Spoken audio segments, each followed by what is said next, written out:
இதாவே இந்த நல்ல ஆசீர்வதிக்கப்பட்ட அருமையான இந்த நல்ல கால வேலைக்காக உங்களுக்கு நாங்கள் நன்றி செலுத்துகிறோம்ப்பா. இந்த நாளில் கூட அந்த சமூகத்தில் மீண்டும் ஒரு விஷயம் ஆண்டவரே, இந்த ஆண்டவரே ஆன்லைன் மூலியமாக ஆண்டவரே ஸ்தோத்திரம், நாங்கள் சற்று பாடி தேவனை ஆராதித்து ஆண்டவருடைய சத்தியங்களை கேட்க ஆண்டவர்களுக்கு கிருபை செய்ததுக்காக நன்றி. ஆண்டவரே ஆங்காங்கே வீடுகளில் இருக்கிற பிள்ளைகள் ஞாயிறு சண்டே ஆராதனை ஆண்டவரே ஆராதனையில் கலந்து கொண்டு பிறகு இந்த சத்தியங்களை கேட்க கர்த்தர் கிருபை தாங்க. எல்லாரையும் தனித்தனியாக பேராக குடும்பங்களுடைய கருத்தில் வைக்கிறேன். ஆண்டவரே நீர் ஆசீர்வதிக்கும்படியாக நாங்கள் செபிக்கிறோம். தடைகளெல்லாம் மாற்றுங்க. ஆண்டவருடைய நாம மாத்திரம் பயன்படட்டும். ஆண்டவரே உங்களுடைய ஹல்லேலூயா உங்களுடைய சித்தம் மாத்திரம் இந்த பூமியில் நிறைவேறட்டும்ப்பா. இயேசு கிறிஸ்துவின் நாமத்தில் ஆசீர்வதிப்பீராக. தேவன் எழுந்தருளுவீராக. ஆண்டவரே ஸ்தோத்திரம். சீயோனுக்கு தயவு செய்ய காணணும். அதுக்காக குறித்த நேரத்தை வைத்திருக்கிறீர் சொல்லியிருக்கிறீர். உடைய வாக்குத்தத்தங்கள் நிறைவேறட்டும். ஆண்டவரே ஸ்தோத்திரப்பா. பலத்த அற்புதங்களை செய்யுங்க. இது காலையில் இதுக்கு விரோதமாக கிரியை செய்த எல்லா அந்தகாரத்தின் ஆவிகளை, எல்லா பிசாசுகள், தீய சக்திகளை, வானமண்டலத்தில் பொல்லாத ஆவிகளை நசராகிய இயேசு கிறிஸ்துவின் நாமத்தில் கடிந்து கட்டி சபிக்கப்படுகிறது. தொடர்ந்து பாடுகிற பாடுகளை ஆசீர்வதிங்க. துதி ஸ்தோத்திரங்களையும் ஆண்டவரே நீர் ஆசீர்வதித்து தாங்க. ஆண்டவருடைய வார்த்தைகளை நீங்கள் ஆசீர்வதித்து தாங்க. எங்களோடு கூட நீங்கள் பேசுங்க, நாங்கள் கேட்கிறோம். இயேசு கிறிஸ்துவின் நாமத்தில் ஜெபிக்கிறேன் நல்ல பிதாவே. ஆமென்.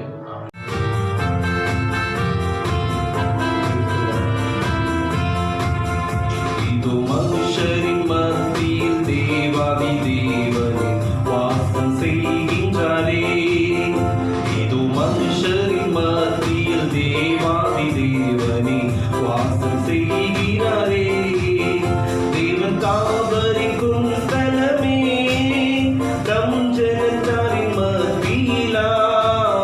தேவன் தாவரிக்கும் ஸ்தலமே, தம் ஜனத்தாரின் மத்தியிலா. தேவன் தாம் அவர்கள் தேவனாயிருந்து கண்ணீர் யாவையும் துடைக்கின்றாரே. தேவன் தாம் அவர்கள் தேவனாயிருந்து கண்ணீர் யாவையும் துடைக்கின்றாரே.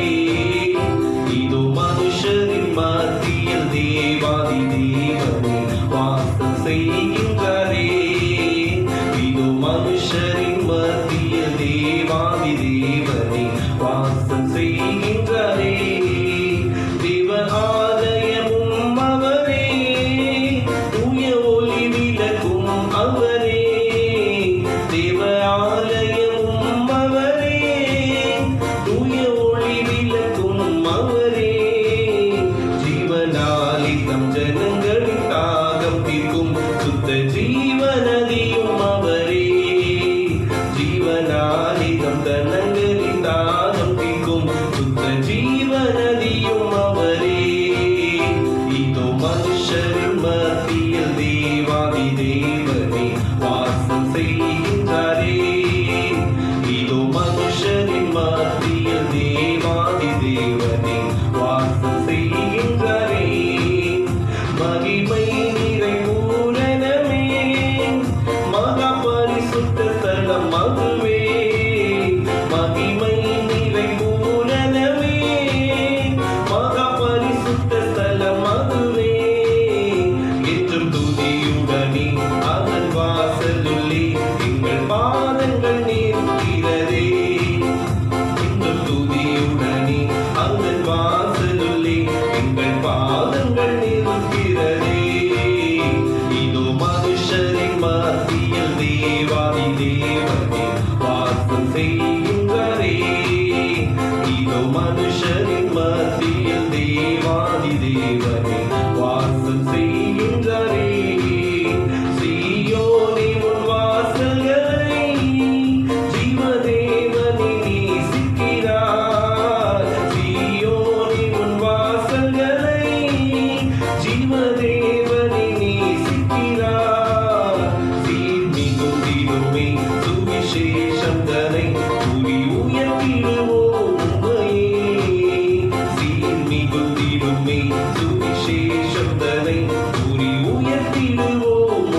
தானே வாசம் செய்கிறாரே.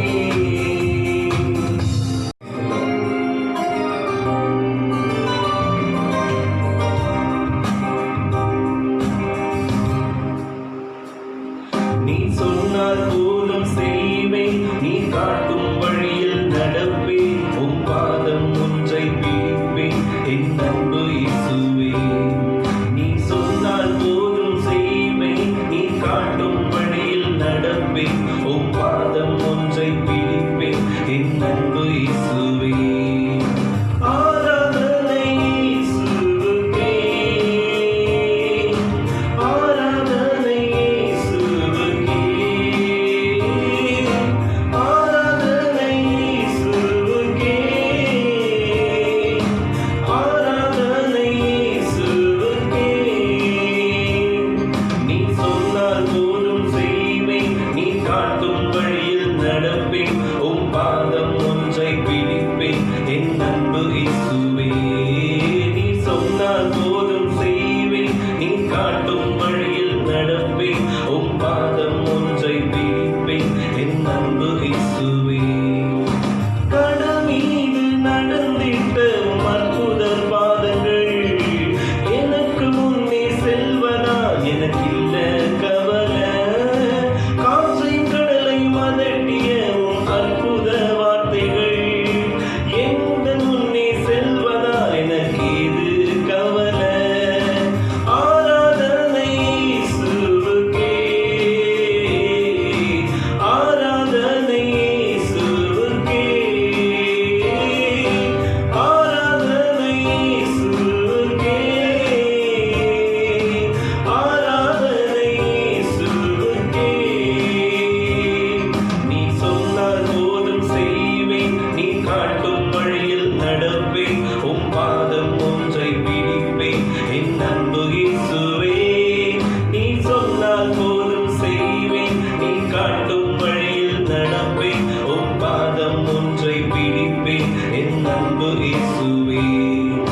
பாதை எல்லாம் அந்தகாரம் சூழ்ந்து கொண்டாலும் பாதை காட்ட நீசர் உண்டு பயமே இல்லையே. பாவம் சேனை தொடர்ந்து வந்து சூழ்ந்து கொண்டாலும் பாதுகாக்க கர்த்தர் உண்டு பயமே இல்லையே. ஆராதனை இயேசுவுக்கே, ஆராதனை இயேசுவுக்கே, ஆராதனை இயேசுவுக்கே, ஆராதனை இயேசுவுக்கே. நீ சொன்னால் போதும் செய்வேன், நீ காட்டும் வழியில் நடப்பேன், உன் பாதம் ஒன்றை பிடிப்பேன் என் அன்பு இயேசுவே.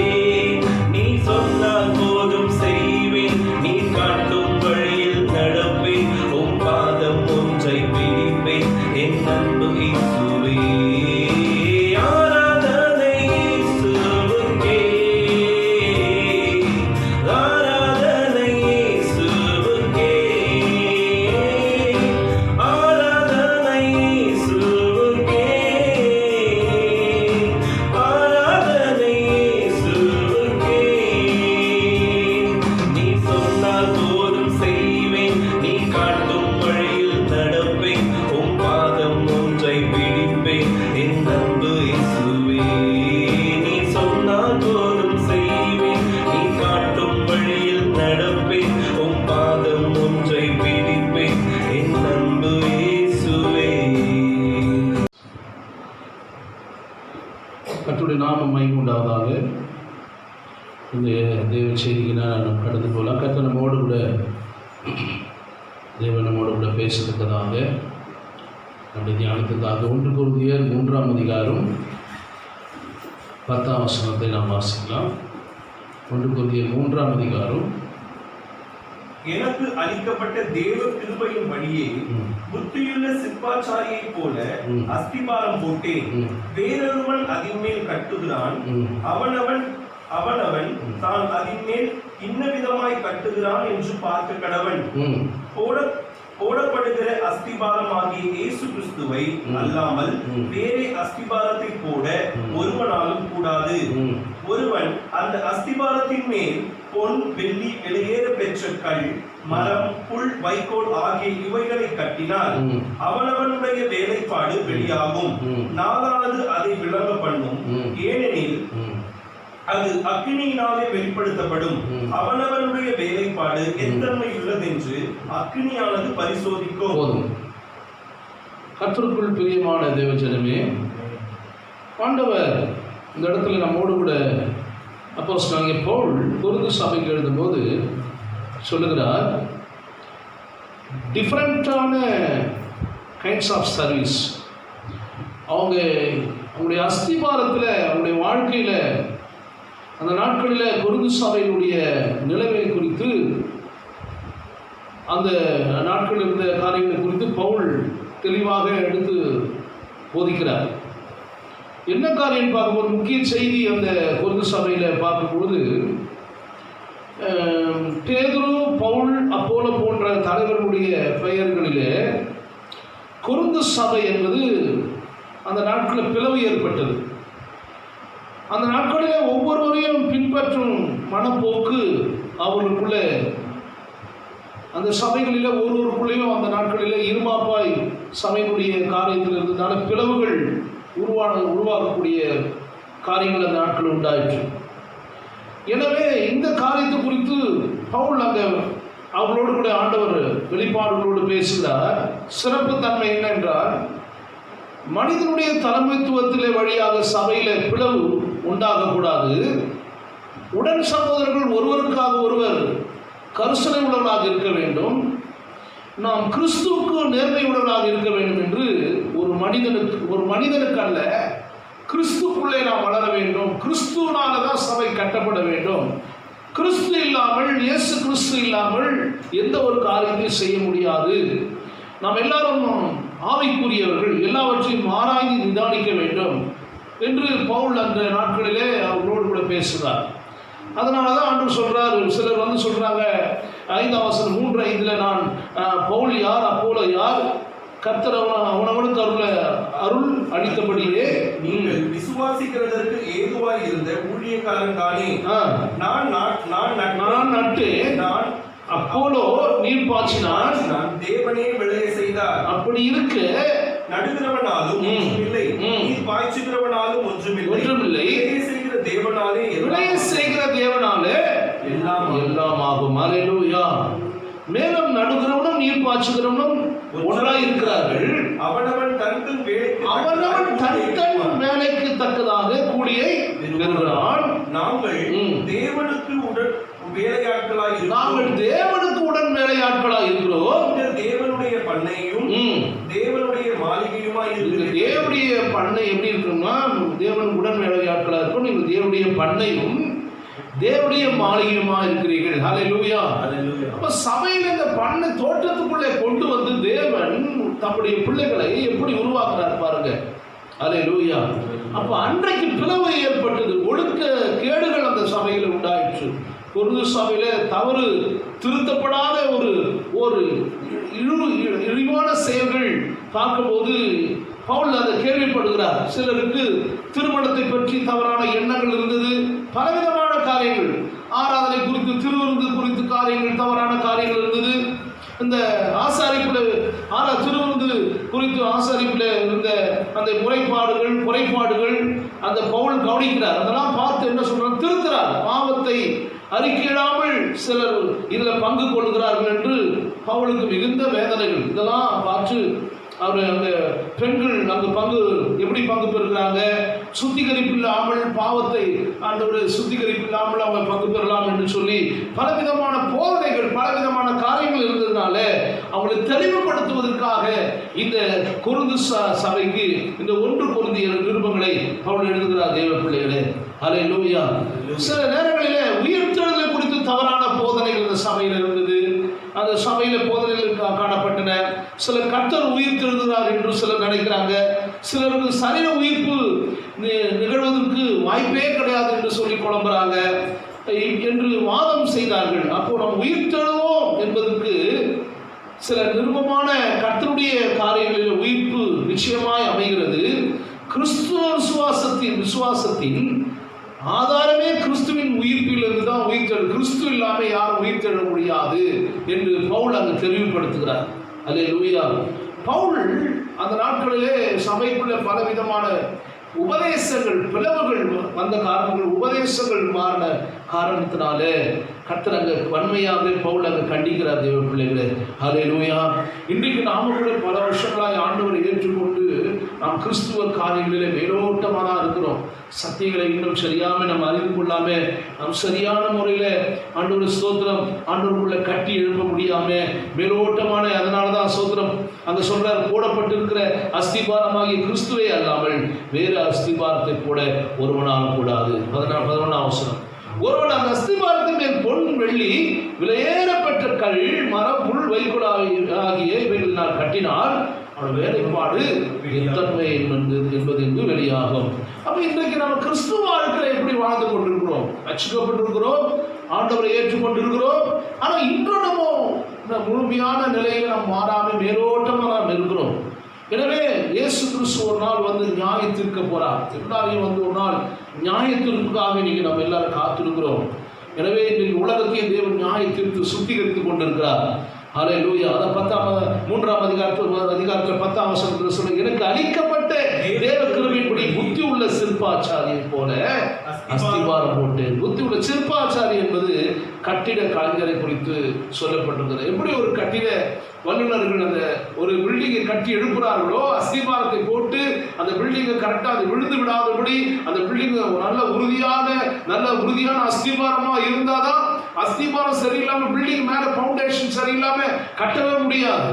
அது போலதான் கிறிஸ்துவ வாழ்க்கையும், அது விழுந்துடக்கூடாது, ஸ்ட்ராங்கா இருக்கணும் தான் அந்த சிற்பாச்சாரி அந்த கட்டிட கலைஞர் அதை பார்த்து அதுக்கு ஏற்ற மாதிரி என்னெல்லாம் சேர்க்கணும், எதெல்லாம் ஒழுங்குபடுத்தணும், எதெல்லாம் வளைவு இருக்குது, எதெல்லாம் ஒழுங்கு இல்லாம இருக்கு, எதெல்லாம் ஸ்தோத்திரம் அதை பெண்ட் எடுக்க வேண்டும், எல்லாத்தையும் கரெக்ட் பண்ணி அந்த மெஷர்மெண்டோடு தான் அதை கரெக்டா கட்டி எழுப்புவாங்க. அதுபோலதான் தேவ பிள்ளையே நம்முடைய கிறிஸ்துவ வாழ்க்கை இன்றைக்கு ஆண்டவருடைய சமூகத்தில் நாம் எப்படி கட்டி கொண்டிருக்கிறோம்? நேரோட்டமா இருக்கிறோமா? இன்றைக்கு நம்முடைய ஆவிக்குரிய ஜீவியத்தில் நாம் என்ன காரியத்தில் தவறி போயிருக்கிறோம்? ஆண்டவருடைய எந்த நிலையில பின்மாற்றத்துக்குள்ள இருக்கிறோம்? நாம் எடுத்த தீர்மானங்களை எப்படி நடந்து கொண்டிருக்கிறோம்? நம்முடைய ஆவிக்குரிய ஜீவியத்தில் இன்றைக்கு நமக்கும் ஆண்டவருக்குள்ள இருந்த அந்த ஐக்கியங்கள் எங்கே? முன்பிருந்த அந்த விசுவாச காரியங்கள், முன்பிருந்த அந்த ஜப வாழ்க்கைகள், முன்பிருந்த சபையை குறித்து ஒரு கரிசனங்கள், வைராக்கியங்கள் எங்கே என்று சற்று சிந்தித்து பாருங்க. அல்லேலூயா, பிரைஸ் தி லார்ட், அல்லேலூயா. ஆனால் அவர் சொல்றாரு, அவனவனுடைய வேலைப்பாடு வெளியாகும், நாளானது அதை விளங்கப்படும், எனில் அது அக்னியினாலே வெளிப்படுத்தப்படும். அவனுடைய வேலைப்பாடு எத்தன்மை உள்ளது என்று அக்னி பரிசோதிக்கும். ஒரு நாள் நிச்சயமாக நம்ம எல்லாருக்கும் நியாய தீர்ப்பு உண்டு. அப்ப நியாயத்திற்கிறவர் இயேசு கிறிஸ்து. அல்லேலூயா. நியாயத்திற்கப்படுகிறவர் யாருன்னா விசுவாசி. அப்ப விசுவாசி இன்னைக்கு ரொம்ப கவனமா இருக்கணும். அப்போ இயேசு கிறிஸ்துவை ஒரு நாள் சந்திக்க நம்ம ஆயத்தமா இல்லாவிட்டால் நம்முடைய அஸ்திபாரம் சரியில்லைன்னு அர்த்தம். அஸ்திபாரம் சரியில்லாம தேவனுடைய ராஜ்யத்துக்குள்ள நாம் சரியாய் போக முடியாது. தேவ பிள்ளைகளே, அல்லேலூயா. இன்னமும் மேலோட்டமா தான் இருக்கிறாங்க எல்லாம். ஏதோ ரட்சிக்கப்பட்டிருக்கேன், ஞானஸ்தானம் எடுத்துக்கிறேன், சபைக்கு போறேன், ஆண்டவர் என்ன நடத்துறாரு, அவ்வளவுதான். நம்முடைய வாழ்க்கையில நம்ம ஆவிக்குரிய ஜீவியத்துல தெளிவில்லாம இருக்கிறோம். அன்னைக்கு அந்த சபையார் அப்படிதான் குழம்பு இருந்தாங்க. அதனாலதான் உங்களுக்கு ஒரு சில காரியங்கள் மேலோட்டமா சொன்னேன். அவங்க அன்றைக்கு திருமணத்துல குறி காரியத்தை குறித்து அவங்களுக்கு குழப்பம் இருந்தது, உயிர்த்தெழுதலை குறித்து குழப்பங்கள் இருந்தது. ஹல்லேலூயா. நிறைய இழிவான இழி செயல்கள் அந்த இடத்துல காணப்பட்டது. சிலருக்கு அந்த நாட்களிலே தோத்திரம் பவுலை சேர்ந்தவர் என்றும், சிலர் பேதுருவை சேர்ந்தவர்கள், சிலர் அப்போலோவை சேர்ந்தவர் என்றும், அவங்கவுங்க தலைவர்கள் அவங்களுக்கு ஒவ்வொரு குழப்பங்கள். அதான் பவுல் சொல்றாரு, நான் அங்க எனக்கு அளிக்கப்பட்ட தேவ கிருபையின்படியே புத்தி உள்ள சிற்பாச்சாரியை போல அஸ்திபாரம் போட்டு அதில் வேறொருவன் அந்த அதன் மேல் என்ன பண்றான், கட்டுகிறான். அவனவன் தான் அதன் மேல் என்ன விதமாய் கட்டுகிறான் என்று பார்க்க கடவுள். இப்போ என்ன விதமாய், அதான் சொல்றான். பவுல் யாரு? சிலர் சொல்றாங்க, நான் பவுலை சேர்ந்தவன் என்றும், வேறொருவன் தான் அப்போலோவை சேர்ந்தவன் என்றும் சொல்லுகிறபடியா நீங்கள் மாம்சத்துக்குரியவர் அல்லவா? நீங்க மனுஷனை தான் பெருமைப்படுத்துறாங்க தவிர, மனுஷனை தான் உயர்த்துறாங்க தவிர அங்க கிறிஸ்துவ உயர்த்தவில்லை. அல்லேலூயா.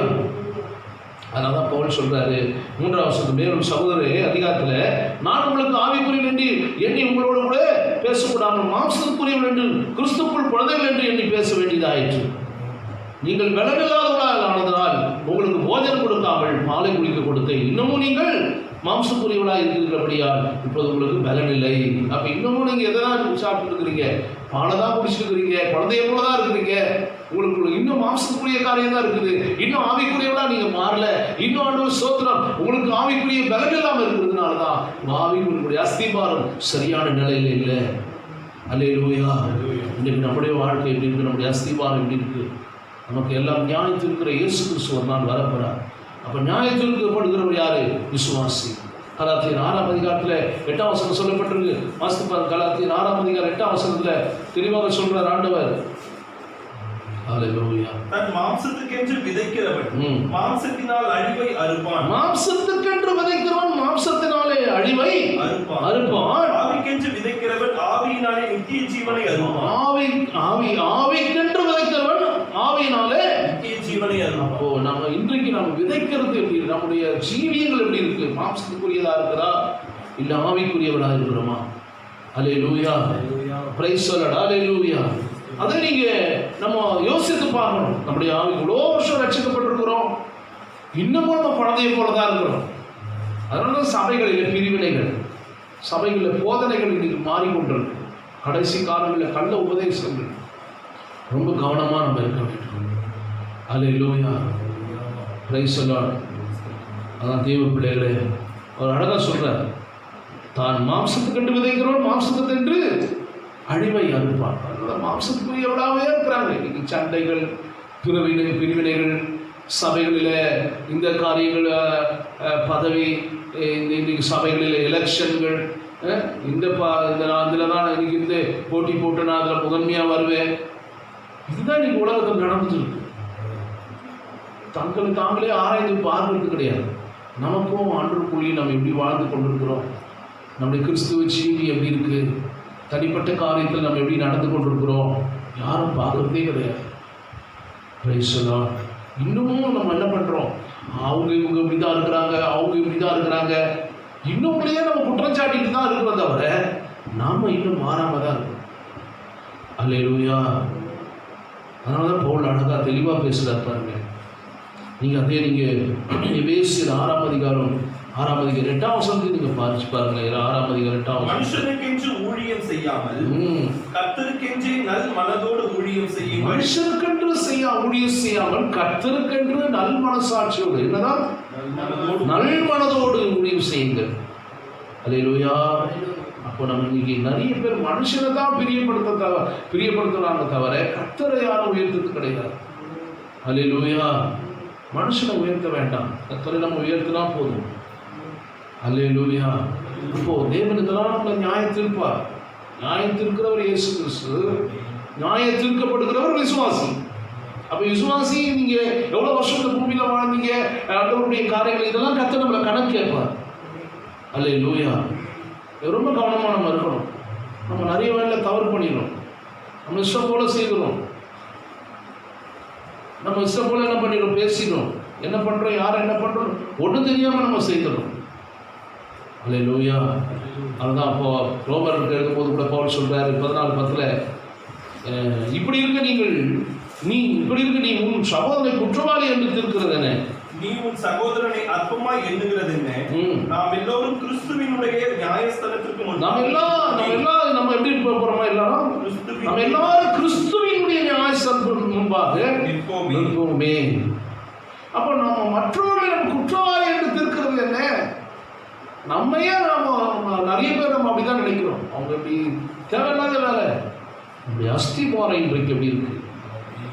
நம்முடைய ஆவிக்குரிய ஜீவி எப்படி இருக்கு? இன்றைக்கு எப்படி இருக்கு? நமக்கும் ஆண்டவருக்குள்ள அந்த உறவு முறையில் நாம் எப்படி வாழ்ந்து கொண்டிருக்கிறோம்? இதுதான் தேவன் நம்மகிட்ட எதிர்பார்த்து கொண்டிருக்கிறோம். என்னதான் ஜெபம் பண்றாங்க, என்னதான் என்ன காரியம் இருந்தாலும் இன்னும் அந்த சில காரியங்கள் குணங்கள் மாறாம அப்படி இருக்கு பாருங்க. அல்லேலூயா. விட்டு கொடுக்குற அந்த தாழ்ந்து போற குணம் இல்லை.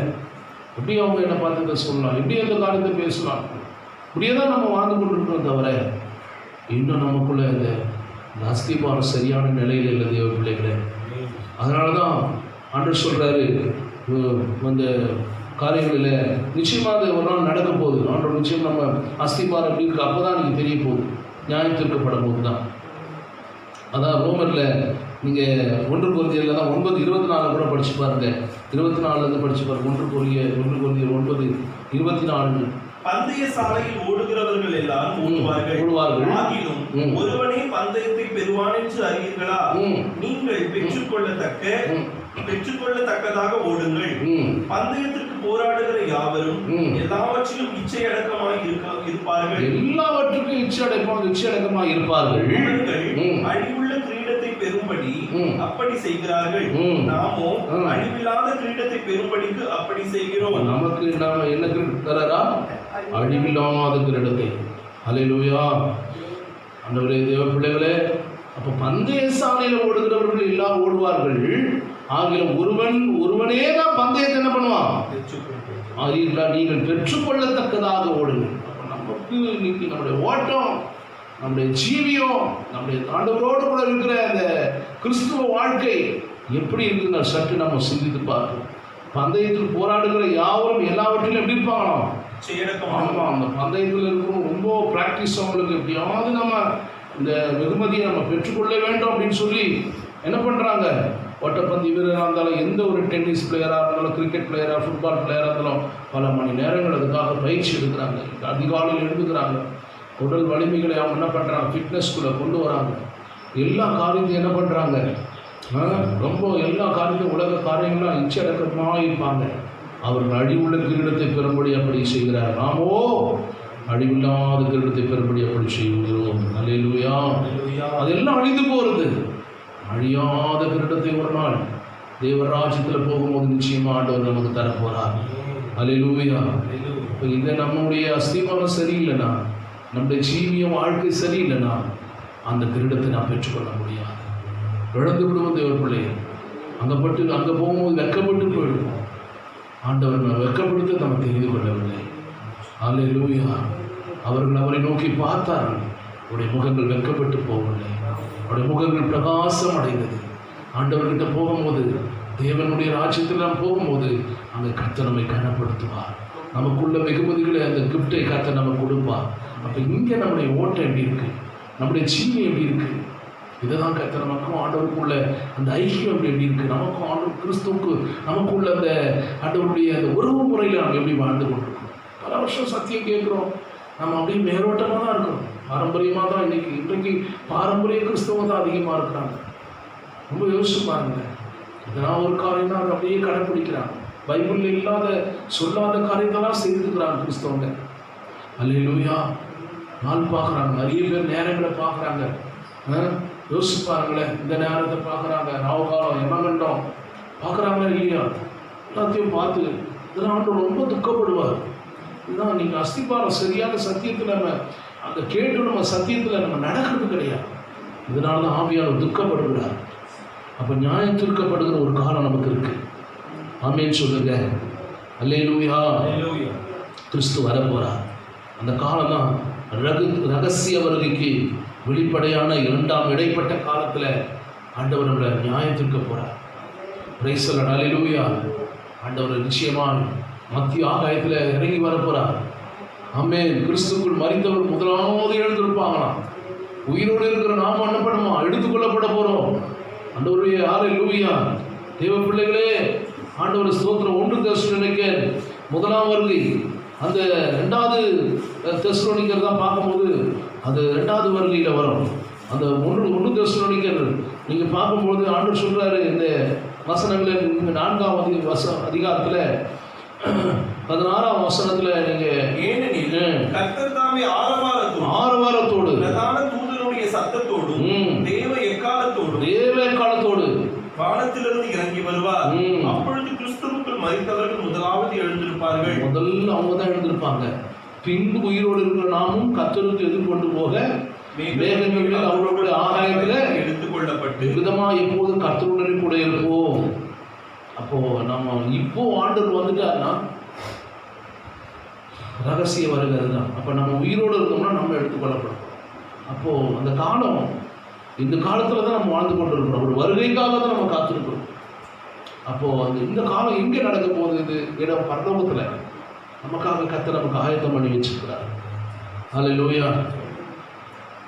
இந்த அடிப்படையான காரியத்தை யாருக்கு தராருன்னா, இன்னைக்கு இந்த காரியத்தை ரட்சிக்கப்பட்ட பின் வாழ்ந்த காலத்தில் செய்த நன்மையாக இருந்தாலும் சரி, தீமையான காரியம் செய்தாலும் சரி, அவங்களுக்கு கர்த்தர் தரப்பார்.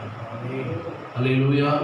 சரி, யார் என்ன நன்மை, அதான் சொல்றாரு, அவனுடைய வேலைப்பாடு எத்தன்மை உள்ளது என்று அக்னி பரிசோதிக்கும். அல்லேலூயா. பேசுகிற சொல்றாரு, எதை விதைக்கிறாயோ அதை அறுப்பான்னு சொல்லியிருக்கிறார். ஆமேன்னு சொல்லுங்க. எனவே தேவ பிள்ளைகளை ரொம்ப ரொம்ப கவனமாக இருக்க வேண்டும். 2 கொரிந்தியர் 5:10 சொல்றாரு, ஏனென்றால் சரீரத்தில் அவனவன் செய்த நன்மைக்காவது சரி, தீமைக்காவது தக்க பலனை அடையும்படி நாம் எல்லாரும் கிறிஸ்துவின் நியாயசம்பந்தமாக. அல்லேலூயா. நம்ம எல்லாருக்கும் ஜட்ஜ்மெண்ட் இருக்கு. எல்லாரையும் கர்த்தர் நியாயம் தீர்க்க போறார். அல்லேலூயா சொல்லுவோம். அது தீமை செய்தாலும் சரி, நன்மை செய்தாலும் சரி. அதுதான் நமக்கு இன்னைக்கு அஸ்திவாரம் எப்படி போடணும் நம்முடைய வாழ்க்கை. அல்லேலூயா. அவர் சொல்றார், புத்தி உள்ள சிற்பாச்சாரிய போல. அவருக்கு பேரா என்ன வரா? கட்டிட கலைஞருக்கு பேர் என்னது? புத்தி, ஞானம். அந்த ஞானத்தோடு கட்டுறதுனால தான் ஆண்டவர் அழகாக அந்த புள்ளிக்கு கட்டி எழுப்ப முடியுது. அல்லேலூயா. அதனால்தான் நீதிமொழியில் கூட ஒரு வசனம் இருக்கு, அழகாக சொல்லுவார் பிரசங்கி. நல்ல வசனம், அது சூப்பராக இருக்கும். Hallelujah. Praise the Lord.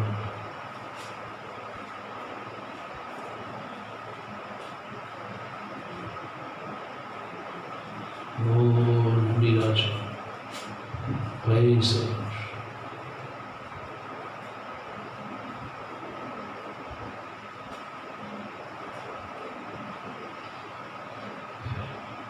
நீங்கள் 14:1 பார்க்கும்போது நீதிமொழியில் புத்தி உள்ள தன் வீட்டை கட்டுகிறார்,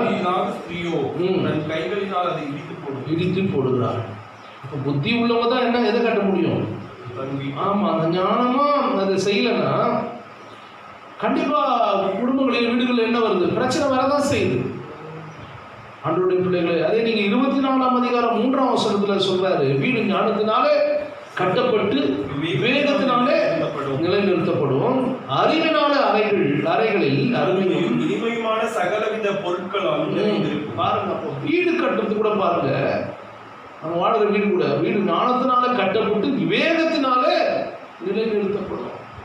அது போலதான் நம்முடைய ஆவிக்குரிய ஜீவியம், கிறிஸ்துவ வாழ்க்கையும் அது போலதான் ஞானத்துல தான் கட்டணும். எதையும் நம்ம அவசரப்படக்கூடாது. நிறைய பேர் அவசரப்படுறாங்க, உடனே முடிவு எடுக்கிறது, உடனே இது செய்யறதுனால தான் குடும்பங்களை ஆசீர்வாதம் இல்லை. ஆண்டவர்கிட்ட கேட்கணும், ஜெபம் பண்ணணும். ஆண்டவரே, நாங்கள் இதை செய்யணுமா, அதை பண்ணட்டுங்களா ஆண்டவரே அப்படின்னு காத்திருந்து ஜெபிக்கணும். கர்த்தர் வெளிப்படுத்துவார், செய்யக்கூடிய அந்த ஏவுதலை கர்த்தர் தருவார். ஆண்டவரே, நீங்கள் சொல்கிற வரைக்கும் நான் வெயிட் பண்ணுறேன். ஆண்டவரே, எதையோ நம்ம யாரோ ஒரு மனுஷன் சொல்கிறோம், அவங்க சொல்லிட்டாங்க, ஃப்ரெண்ட்ஸும் சொல்லிட்டாங்க, இவங்க பண்ணிட்டாங்க, அவங்க சொன்னதுனால தான் போய் சேர்ந்து கடைசியில் நம்ம கண்ணீர் விடக்கூடாது. ஆண்டவர் சொன்னாரா? ஆண்டவர் தான் செய்ய சொன்னாரா? தேவன் நம்மளோட பேசியிருக்கிறாரா? இதை நீங்கள் செய்யுங்க. அல்லேலூயா. ஆராதனை வரும்போது பேசுவார், ஊழியக்கார் மூலிமா, சத்தியத்தின் மூலிமா பேசுவார். அதுதான் நமக்கு உறுதிப்படுத்துவார். கேட்கணும், ஆண்டவரே இந்த வார்த்தை மூலிமா எனக்கு நீங்கள் பேசுங்கப்பா, கேட்டு பாருங்க, கர்த்தர் வெளிப்படுத்துவார்.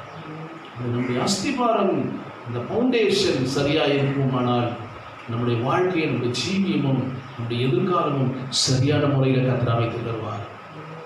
அல்லேலூயா. எல்லாமே சரியா போகும் நம்ம வாழ்க்கை. அஸ்திபாரம் சரியில்லாதனால தான் புத்தி உள்ள பெண்கள் பாருங்க, சிலர் அந்த ஆணா இருந்தாலும் சரி, பெண்ணா இருந்தாலும் அந்த குடும்பத்தில் புத்தி இல்லைன்னா குடும்பமே உடைஞ்சு போகும். ஞானமா அந்த குடும்பத்தை கட்டணும், பொறுமை. அல்லேலூயா. அந்த அந்த கட்டிட கலைஞர் கூட அந்த சிற்பாச்சாரி சரியா பில்டிங்கை நான் எல்லாத்தையும் தூக்கி கட்டிடுவேன், இன்னைக்கு ஒரு நாளே இந்த பில்டிங்கை கட்டிடுவேன், கட்ட முடியாது, கீழே கொட்டிடும் எல்லாமே. அதுக்கு துணை அடி தான் போடணும், இல்லை நேரம் தான் இது பண்ணணும், இந்த ஹைட்டுக்குள்ளே தான் அதை முடிச்சு நிறுத்தணும், அதுக்கு ஒரு குறிப்பிட்ட நேரம் வெயிட்டிங் வச்சு அது சரியான செட்டிங் ஆகணும், எல்லாம் பார்க்குறாரு. அதுபோல தான் நம்முடைய வாழ்க்கை கூட, குடும்பம் கூட அப்படி தான், ஆவிக்குரிய ஜீவியம் கூட அப்படி தான். கர்த்தர்கிட்ட பொறுமையாக நம்ம இருக்கணும். அல்லேலூயா. அடிப்படையான இந்த யார் ரட்சிக்கப்பட்ட பின்பு வாழ்ந்த காலத்தில் அவருக்கு என்ன தீமை செய்தால் அவங்களுக்கு தக்க பலன் உண்டு, நன்மை செய்தால் தக்க பலன் உண்டு. அதான் அவர் சொல்றாரு. ஸ்தோத்திரம். வெளிப்படுத்துற விஷயத்துல அழகா தெளிவா பேசுறாரு பாருங்க. ஆவியானவர் எல்லாவற்றையும் ஒவ்வொரு வசனத்துக்கும் அழகா தொடர்பு இருக்கும். ஸ்தோத்திரம். தேவ பிள்ளைகளே, ஆண்டவர் சொல்ற ஒவ்வொரு வார்த்தைகளும் நம்மளோட வாழ்க்கையில இதோ நான் சீக்கிரமா வருகிறேன். 22ஆம் அதிகாரம் 12ஆம் வசனத்துல அவனவனுடைய கிரியைப்படி அவனவனுக்கு நான் அளிக்கும் பலன் அவனோடு கூட வருகிறது. அல்லேலூயா. அதெல்லாம் நான் வசனத்துல சொல்றாரு, அநியாயம் செய்கிறவன் இன்னும் அநியாயம் செய்யட்டும், அசுத்தமா இருக்கிறவன் இன்னும் அசுத்தமா இருக்கட்டும், நீதி உள்ளவன் இன்னும் நீதி செய்யட்டும், பரிசுத்தம் உள்ளவன் இன்னும் பரிசுத்தமாகட்டும். அவனவனுடைய கிரியைகள் பட நம்ம இந்த பூமியில என்ன கிரியை செய்யறோம், என்ன நம்முடைய வாழ்க்கை ஜீவன், நம்முடைய நடைமுறைகள் எப்படி இருக்கு, எல்லாம் பண்ணிடலாம், எல்லாம் செய்யலாம், எல்லாம் ஓடிடலாம். நம்ம செய்கிற தன்மையை கர்த்தர் பார்க்கிறார். இந்த உத்தரவாதத்தை கர்த்தர் பார்க்கிறார், அந்த ஒழுக்கத்தை கர்த்தர் பார்க்கிறார். அதுக்கு நிச்சயம் பலன் இருக்கு. கட்டாயம் ஆண்டவர் ஒரு நாளுக்கு பதில் தருவார். கண்கூட நம்ம அதை பெற்றுக்கொள்ளணும். ஒரு நாள் நிச்சயம் நமக்கு வெகுமதி ஆண்டவருடைய ராஜ்யத்தில் போகும்போது நமக்கு வைத்திருக்கிறார். இங்க பாடு கஷ்டம், எவ்வளவோ பாடுகளுடைய நம்ம வரோம், அது ஒரு நாள் வீணாகாது. கண்டிப்பா கர்த்தர் ஆசீர்வதிப்பார். அதுக்கு தக்க பலன் எல்லாமே இருக்கு. அவனுடைய வேலைப்பாடு என்ன பாடு? வேலைப்பாடு எத்தன்மை உள்ளது என்று அக்னி பரிசோதிக்கும். என்ன சோதிக்கும்? வேலைப்பாடு. நம்முடைய வேலை எப்படி இருக்கு, நம்முடைய வாழ்க்கை, நம்முடைய ஜீவியம், நம்முடைய ஜப வாழ்க்கை எப்படி இருக்கு, நம்முடைய பரிசுத்தம் எப்படி இருக்கு, நம்முடைய தனிப்பட்ட முறையில் நாம் என்ன செய்து கொண்டிருக்கிறோம், இதை கர்த்தர் பார்த்து கொண்டிருக்கிறார். அல்லேலூயா. இது தேவன் பார்த்து கொண்டிருக்கிறார்.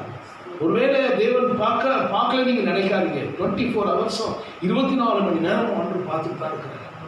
எனவே ஆமென். நியாயாதிபதி ஒரு நாள் இறங்கி வரப்போறார். நம்ம எல்லாரும் நியாயம் விசாரிக்க போறார். அதுக்காக தான் நம்ம காத்திருக்கிறோம். ஆமென் சொல்லுங்க எல்லாரும். அல்லேலூயா. Praise the lord. அல்லேலூயா. எந்த முறையில் நடக்குமா அந்த நியாய தீர்ப்பு? அக்கினி பரிசோதிக்குமா? எது பரிசோதிக்கும்? அக்கினி தான் நமக்கு பரிசோதிக்கும். பரலோகத்தில் போகணும். அப்போ நீங்கள் ஒரு வசனம் சொன்ன மாதத்துக்கு 1 கொரிந்தியரில் நீங்கள் 3ஆம் அதிகாரத்தை திருப்பி கொள்ளுங்களேன். 3ஆம் அதிகாரம் தான் சொல்கிறாரு. அழகா என்ன அழகா தெளிவாக பேசிட்டு இருப்பாங்க. ஆவியானவருடைய வேலைப்பாடு வெளியாகும், நாளானது அதை விளங்க பண்ணும், ஏனெனில் அது அக்கினியினால் வெளிப்படுத்தப்படும். அதுதான் நீங்க 12:3 ஒருவன் அந்த அஸ்திபாரத்தின் பொன் வெள்ளி விலையேற பெற்ற கல் வைக்கோல் ஆகியவைகளை கட்டினான். அப்ப அக்னியில எது போய் பரிசோதிக்கும் போது எது தாங்கும், நிற்கும்? பொன் வெள்ளி விலையேற பெற்ற கல். ஆமா, விலையேற பெற்ற கல். ஆமா, மரப்புள் வைக்கோல் தான் எரிஞ்சு போயிடும். மரப்புள்ள வைக்கோல் வீடு அஸ்திபாரத்தை போட்டு வச்சு எப்படி தாங்கும்? அது மேலட்டமான விசுவாசி அப்படித்தான் இருப்பாங்க. எப்படி வேணாலும் இருப்பாங்க, எப்படி வேணாலும் எங்க வேணாலும் இடத்துக்கு ஏற்ற மாதிரி மாற்றிடுவாங்க, ஆளுக்கு ஏற்ற மாதிரி மாற்றிடுவாங்க, சமயத்துக்கு ஏற்ற மாதிரி மாறிடுவாங்க. கொஞ்சம் வசதி வந்தால் மாறிடுவாங்க, கொஞ்சம் இல்லைன்னா அப்போதான் ஆண்டவர் வருவாங்க, அதுக்கப்புறம் மாறிடுவாங்க. இது இல்லை அஸ்திபாரம், இது இல்லை அவங்களோட கிறிஸ்துவ ஜீவியம். அஸ்திபாரம் கல்லில் விலையேற பெற்ற கல், பொன் வெள்ளி இதில் விலையேறப்பட்ட கல் அஸ்திபாரம் போட்டினா உன் வாழ்க்கை எப்பவுமே ஸ்ட்ராங்காக இருக்கும். காற்று அடித்தாலும் புயல் அடித்தாலும் அது ஒரு நாள் விழுந்து போகாது. ஃபவுண்டேஷன் கரெக்டாக அஸ்திபாரம் நீங்கள் கிறிஸ்துக்குள்ள கட்டப்பட்டிருந்தீங்கன்னா அது ஒருபோதும் அசையாது, இங்கே அங்கே ஓடாது. அதுதான் அங்கே இருக்கிற விசுவாசி. அங்கே ஓடலாமா, இங்கே ஓடலாமா, அங்கே நல்ல ஆராதனை இருக்குது, இங்கே நல்லா இருக்குது, அவரு இங்கே இப்போ ஸ்டைலாக இருக்கிறாரு, இங்கே மாடலாக இருக்குது, அங்கே ஏசி போட்டிருக்கு, அங்கே பில்டிங் இருக்குது தான். அது மேலோட்டமாக பொண்ணு வைக்கோல்லையும் புல்லுலையும் கட்டப்பட்ட அந்த அஸ்திபாரம், அது மரத்தினால கட்டப்பட்ட அஸ்திபாரம் தான் இங்கே எங்கேயும் ஓடிட்டு இருக்கோம். தெளிவாக இருக்கிற விசுவாசி அது காற்று அடித்தாலும் அது புயல் வந்தாலும் அது ஏன்னா அவங்க கட்டப்பட்டிருக்கிற அஸ்திபாரம் எப்படி இருக்கு? பொண்ணுனாலேயோ வெள்ளினாலேயோ விலையேறப்பட்ட கற்களால் கட்டப்பட்டு அது ஸ்ட்ராங்கா இருக்கும். யார் என்ன சொன்னாலும் அது குழம்பாது. அல்லேலூயா. கிறிஸ்து மேல கட்டப்பட்டிருக்கிறாங்க, கிறிஸ்து அவங்களுக்குள்ள இருக்கிறாரு. எந்த உபதேசத்தை மாற்றினாலும் குழம்ப மாட்டாங்க. அல்லேலூயா. அவங்க நல்லா ஜெபிக்கிறவங்க, அவங்க நல்லா பைபிள் வாசிக்கிறவங்க, அவங்க நல்ல வேதத்துல நல்லா வளரக்கூடியவங்க. நம்ம சாகிற வரைக்கும் அந்த வேத புத்தகத்தை ஆண்டவர் தான் நம்ம கற்றுக் கொடுப்பாரு. அல்லேலூயா. எல்லாம் நம்ம பூர்ணமாக கற்றுக்கொண்டு யாராலையும் சொல்ல முடியாது. ஆவியானவர் நமக்கு சரியாக நடத்துவார். ஆவியானவர் வரும்போது சகல சத்தியத்தில் உங்களை வழி நடத்துவார். ஹல்லேலூயா. அந்த வேலைப்பாடு எத்தன்மை உள்ள என்பது நான் அதை விளங்க பண்ணும். எனினில் அது அக்கினினால் வெளிப்படுத்தப்படும். அவருடைய வேலைப்பாடு எத்தன்மை உள்ளது என்று அக்கினி பரிசோதிக்கும். அக்கினி ஒரு நாள் பரிசோதிக்க போகுது. ஹல்லேலூயா. அதான் ஆண்டவர் சொன்ன அக்கினி போட வந்தே அது இப்போதே பற்றி எறிய வேண்டும் சொல்லியிருக்கிறார். அக்கினியில தான் நீங்க ஒரு அனல் உள்ள உங்க வாழ்க்கை, உங்க ஜீவியம், உங்க ஆவிக்குரிய ஜீவியம் அனல் உள்ளவர்களாக நீங்க இருக்க வேண்டும். ஹல்லேலூயா. ஆண்டவர் சொன்னார், அனலும் இல்லாமல் குளிரும் இல்லாமல் இருந்தா உன்னை வாந்தி பண்ணி போடுவேன். ஆமென் சொல்லுங்க. இந்த சபையார மாதிரி நம்ம இருக்கக்கூடாது. வெளிப்படுத்தின விசேஷத்துல சொல்லப்பட்டிருக்குல்ல, எந்த சபையார் அவங்க? நீங்க லவோதிகியா சபையார் சொல்றாங்க. நீங்க வாசித்து பாருங்க 3ஆம் அதிகாரம் 14 வசனத்தை நீங்க வாசித்து பாருங்க. 14 லவோதிகியா சபையின் தூதனுக்கு நீ எழுத வேண்டியது என்னவென்று, உண்மையும் சத்தியமுள்ள சாட்சியும் தேவனுடைய சிருஷ்டிக்கு ஆதியுமாய் இருக்கிற ஆமென் என்பவர் சொல்லுகிறதாவது, உன் கிரியைகளை நான் அறிந்திருக்கிறேன். குளிரும் அல்ல அனலும் அல்ல. நீ குளிராயாவது அனலாயாவது இருந்தால் நலமாய் இருக்கும். இப்படி நீ குளிருமின்றி அனலுமின்றி வெதுவெதுப்பாய் இருக்கிறபடியினால் உன்னை என் வாயினின்று வாந்தி பண்ணி போடுவேன். வாயிலிருந்து என்ன பண்ணுவேன்? வாந்தி பண்ணி. ஆமா, நீ ஏன் பிள்ளை இல்லை, இதோட அவ்வளவுதான். நீ ஒண்ணு வாழ்ந்தா எப்படி கர்த்தருக்காக நீ வைராக்கியமா நில்லு. மேலோட்டமா இதுக்கு இங்க ஒரு கால், இங்கிட்டு ஒரு கால், அங்கிட்டு ஒரு காலை வச்சுட்டு இப்படி வாழத்துனா நீ விசுவாசி கிடையாது. ஹல்லேலூயா. ஹல்லேலூயா. அதான் நீ உன் கிரியைகளை நான் அறிந்திருக்கிறேன். நீ குளிரும் இல்ல அனலும் இல்லை. ஒண்ணு நீ குளிராவது அல்லது அனலாவது இருந்தால் நலமா இருக்கும். ஆமென். சிலர் ஏதாவது ஒரு இதில் ஸ்டாண்டர்டாக இருப்பாங்க. ஒன்று அனலாக இருப்பாங்க, இல்லை மேலே இருப்பாங்க. குளிராக இருந்தாலும் எது இருந்தாலும் கர்த்தருடைய பிள்ளைங்க அழகாக நடத்துவார் ஆண்டவர். சிலர் இப்படி கொஞ்ச நாள் இப்படி இருப்பாங்க, கொஞ்ச நாள் அப்படி மாறிடுவாங்க. இந்த பச்சைன்னு சொல்லுவாங்க ஒரு பறவை, அது திடீர்னு மாறிடும். சில பறவைகள் ஒரே பஞ்சு கலர் மாறும் சொல்கிறாங்க. ஒரே பறவை எத்தனையோ கலர் மாறும்னு சொல்லியிருக்காங்க. மற்ற சூழல் இருக்குது. கொஞ்சம் ஒரு இது பட்டாட்டோட டிசைன் மாறிட்டோம். அது மாதிரிலாம் இருக்கக்கூடாது. ஃபவுண்டேஷன் சரியாக இருக்கணும், தெளிவாக இருக்கணும். அப்போ அவங்களை சாத்தான் தொட மாட்டான், கிட்ட வருவதற்கு அதிகாரம் கிடையாது. ஹல்லேலூயா. அதனால தான் ஆண்டவர் சொன்னார், தெளிவாக பேசியிருக்கிறார். ஹல்லேலூயா. ஆண்டவர் சுத்தமான இந்த பகுதியில் வருகிற காலங்களை நம்ம பார்க்கலாம். எனவே தேவ பிள்ளைகளை, இந்த அஸ்திபாரம் இன்னைக்கு எப்படி இருக்கு? இன்னைக்கு யார் மேலே கட்டப்பட்டிருப்போம் நம்முடைய வாழ்க்கையை? Price the Lord. என்ன விளைவுகள் இன்னைக்கு நம்ம அதனால என்ன விளைவுகளை பெற்றுக்கொள்ள போறோம்? பிரதிபலன் என்ன? எல்லாருக்கும் ஆண்டவர் ஒரு நாள் நிச்சயம் திருடத்தை கர்த்தர் வைச்சிருக்கிறார். எல்லா தேவ பிள்ளைகளுக்கும் நிச்சயம் திருடம் உண்டு, யாவருக்கும். ஆனால் யார் நாங்கள் போக முடியும்? கர்த்தருடைய பிள்ளைக்குள்ள சரியான நம்ம இருக்குமானா நிச்சயமாக கர்த்தர் நம்மளை கொண்டு போவார். ஹல்லேலூயா. உபதேசத்தில் நாம் நிற்க வேண்டும். கர்த்தருடைய நாமம் மகிமையுண்டாகுது. எனவே நமக்கு தேவ பிள்ளை ஒரு நாள் அக்கினி நமக்கு நிச்சயமாய் அந்த எந்த முறையில் நமக்கு நடக்கும் என்று கேட்டோம். அக்கினி நம்மளை பரிசோதிக்கக்கூடிய நாட்கள் அது விரைவில் நெருங்கி வந்து கொண்டிருக்கு. எனவே விசுவாசிகளுடைய விளைவுகளை என்ன அவங்களுடைய வாழ்க்கையில் அவங்க பிரதிபலன் என்னன்னா, அவங்க ஸ்தோத்திரம் ஒரு நாள் நிச்சயமாகவே அந்த பரலோக ராஜ்யத்தில் போகும்போது ஆண்டவருக்கு தேவையான வெகுமதிகளை அவர் பெற்றுக்கொள்வார். திருடங்கள் யாவருக்கும் எல்லா தேவ பிள்ளைகளுக்கும் கர்த்தர் வைத்திருக்கிறார். எனவே விசுவாசிகள் உபதேசத்தில் நாம் நிலைத்திருக்கிறவர்களாய் நாம் இருக்கும்போது நிச்சயமாகவே தெய்வ பிள்ளைகளை கட்டாயம் தேவன் நம்மை ஆசீர்வதிக்க வல்லவராக இருக்கிறார். ரோமர் எழுதின நிருபம் 2ஆம் அதிகாரம் 14 நாம் வாசிப்போம். ரோமர் ஸ்தோத்திரம் ரோமருக்கு எழுதின நிருபம். அன்றியும் நியாயப்பிரமாணம் இல்லாத புறஜாதிகள் சுவாபமாய் நியாயப்பிரமாணத்தின்படி செய்கிற போது நியாயப்பிரமாணம் இல்லாத அவர்கள் தங்களுக்கு தாங்களே நியாயப்பிரமாணமாய் இருக்கிறார்கள். அவர்களுக்கு மனசாட்சியும் கூட, அவர்களுடைய மனசாட்சியும் கூட சாட்சி எடுக்கிறதுனாலும் குற்றம் இல்லை என்று அவர்களுடைய சிந்தனைகள் ஒன்று திருக்கிறதுனாலும் நியாயப்பிரமாணத்திற்கு ஏற்ற அவர்கள் இருதயங்களில் எழுதியிருக்கிறது என்று காண்பிக்கிறார்கள். என் சுவிசேஷத்தின்படியே தேவன் இயேசு கிறிஸ்துவை கொண்டு மனுஷனுடைய அந்தரங்கங்களை குறித்து நியாய தீர்ப்பு கொடுக்கும் நாளிலே இது விளங்கும். மனுஷனுடைய அந்தரங்களை குறித்து நியாய தீர்ப்பு கொடுக்கும் நாளிலே இது விளங்கும். தேவ பிள்ளைகளே, அல்லேலூயா. எல்லாவற்றுக்கும் ஒரு நாள் நிச்சயமாய் தேவனுடைய சன்னிதானத்தில் போகும்போது நமக்கு நியாய தீர்ப்பு உண்டு. அவருடைய மனசாட்சியும் கூட சாட்சி எடுக்கிறதுனாலும் குற்றம் உண்டு குற்றம் இல்லை என்றும் அவருடைய சிந்தனைகள் ஒன்றை ஒன்று தீர்க்கிறதுனாலும் நியாயப்பிரமாணத்துக்கு ஏற்ற கிரியை தங்கள் இருதயங்களில் எழுதியிருக்கிறது என்று காண்பிக்கிறார்கள். அல்லேலூயா. வேத வசனத்தின்படி கட்டாயம் தேவன் ஒரு நாள் அவருடைய உள்ளத்துல அவருடைய சாட்சிகள், அவருக்கு இது குற்றம் இருக்குது, இது குற்றம் இல்லை, அவருடைய சிந்தனைகளை ஒன்றை ஒன்று தீர்க்கிறதுனால நிச்சயமாய் ஆண்டவர் எல்லாவற்றுக்கும் ஒரு நாள் நியாய தீர்ப்புல கணக்கு ஒப்புவிக்க வேண்டும். ஹல்லேலூயா. இதை நாம் ஒருபோதும் மறந்துவிட முடியாது. எனவே என் சுவிசேஷத்தின்படி தேவன் இயேசு கிறிஸ்துவை கொண்டு மனுஷனுடைய அந்தரங்களை குறித்து நியாய தீர்ப்பு கொடுக்கும் நாளிலே அது விளங்கும். அல்லேலூயா. எல்லாவற்றுக்கும் ஒரு நாள் முடிவு உண்டு. நிச்சயம் ஒரு நாள் ஆண்டவர் கணக்கு வைத்திருக்கிறார். எனவே எனக்கு அளிக்கப்பட்ட தேவ கிருபையின்படியே புத்தி உள்ள சிற்பாச்சாரியை போல அஸ்திபாரப்பட்டு வேறொருவன் அஸ்தி அதன் மேல் கட்டுகிறான். அவனவனும் தன்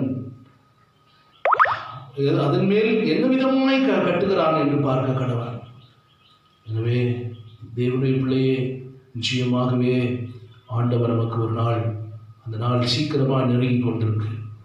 நீங்கள் 2 தீமோத்தேயு 2ஆம் அதிகாரம் 15ஆம் வசனத்தை கூட நீங்கள் வாசிப்பார். 2 தீமோத்தேயு 2ஆம் அதிகாரம் 15ஆம் வசனத்தை நாம் வாசிப்போம். நீ வெட்கப்படாத ஊழியக்காரனாயும் சத்திய வசனத்தை நிதானமாய் பகுத்து போதிக்கிறவனாயும் உன்னை தேவனுக்கு முன்பாக உத்தமனாக நிறுத்தும்படி ஜாக்கிரதையாயிரு. ஊழியக்காரன் கூட சொல்ற, வெட்கப்படாத ஊழியக்காரனும் சத்திய வசனத்தை நிதானமாய் பகுத்து போதிக்கிறவனும் உன்னை தேவனுக்கு முன்பாக உத்தமனாக நிறுத்தும்படி ஜாக்கிரதையாயிரு. அல்லேலூயா. ஆண்டவருக்கு முன்பாக நம்ம போய் நிற்கும் போது உத்தமனா இருந்தாதான் போய் நிற்க முடியும். அல்லேலூயா. அப்போ சத்திய வசனத்தை சத்தியமா போதிக்கணும். அதுக்குதான் கர்த்தர் நம்மளை கொண்டு வந்திருக்கிறார். அல்லேலூயா.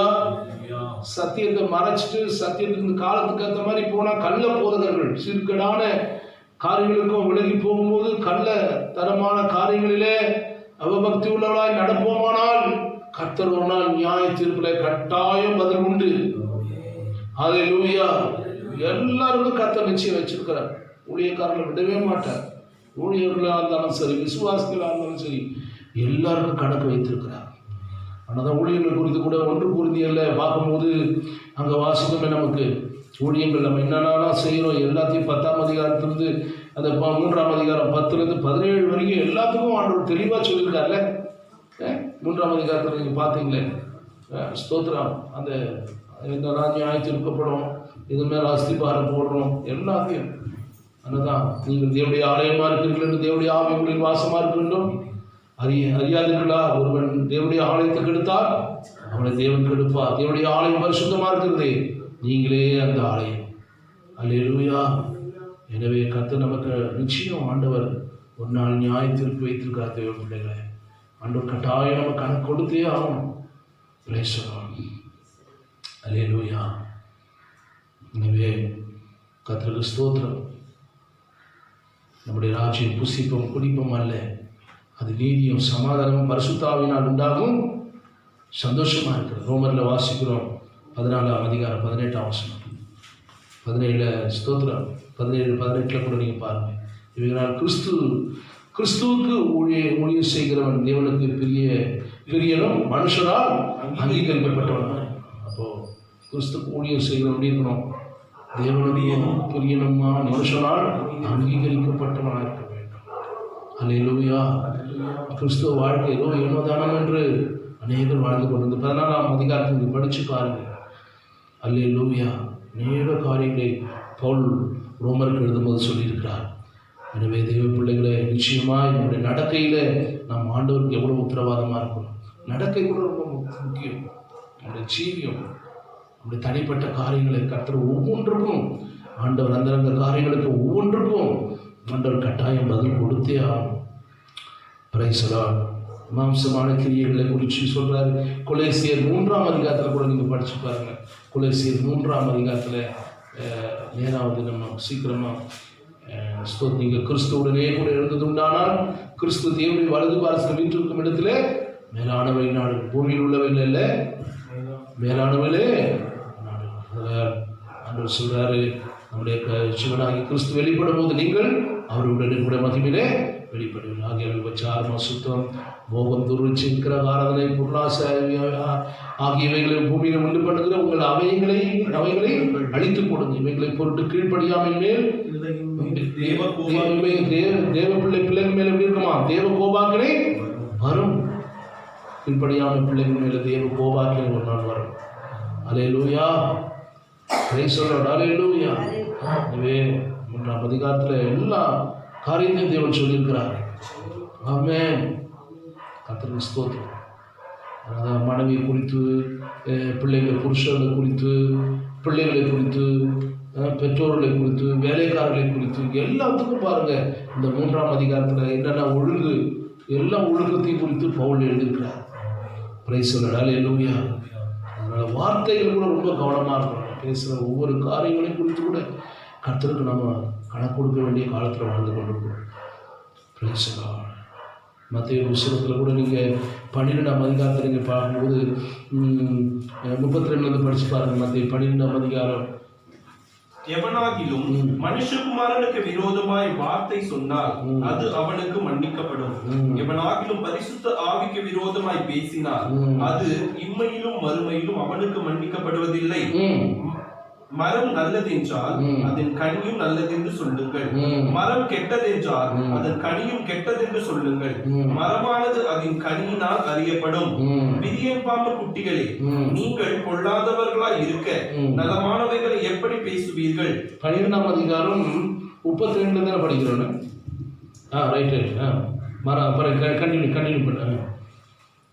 எப்படி பேசுவீர்கள்? இருதயத்தின் நிறைவினால் வாய் பேசும். இருதயத்தின் நிறைவினால் என்ன பண்ணும்? வாய் பேசும். நல்ல மனுஷன் இருதயமாகிய நல்ல பொக்கிஷங்களில் இருந்து நல்லவைகளை எடுத்து காட்டுகிறான். நல்லவைகளை எடுத்து காட்டுகிறான். பொல்லாத மனுஷன் பொல்லாத பொக்கிஷத்திலிருந்து பொல்லாதவைகளை எடுத்து காட்டுகிறான். பொல்லாத மனுஷன் பொல்லாததான் செய்யறான். பொல்லாததான் உள்ளந்து வருது.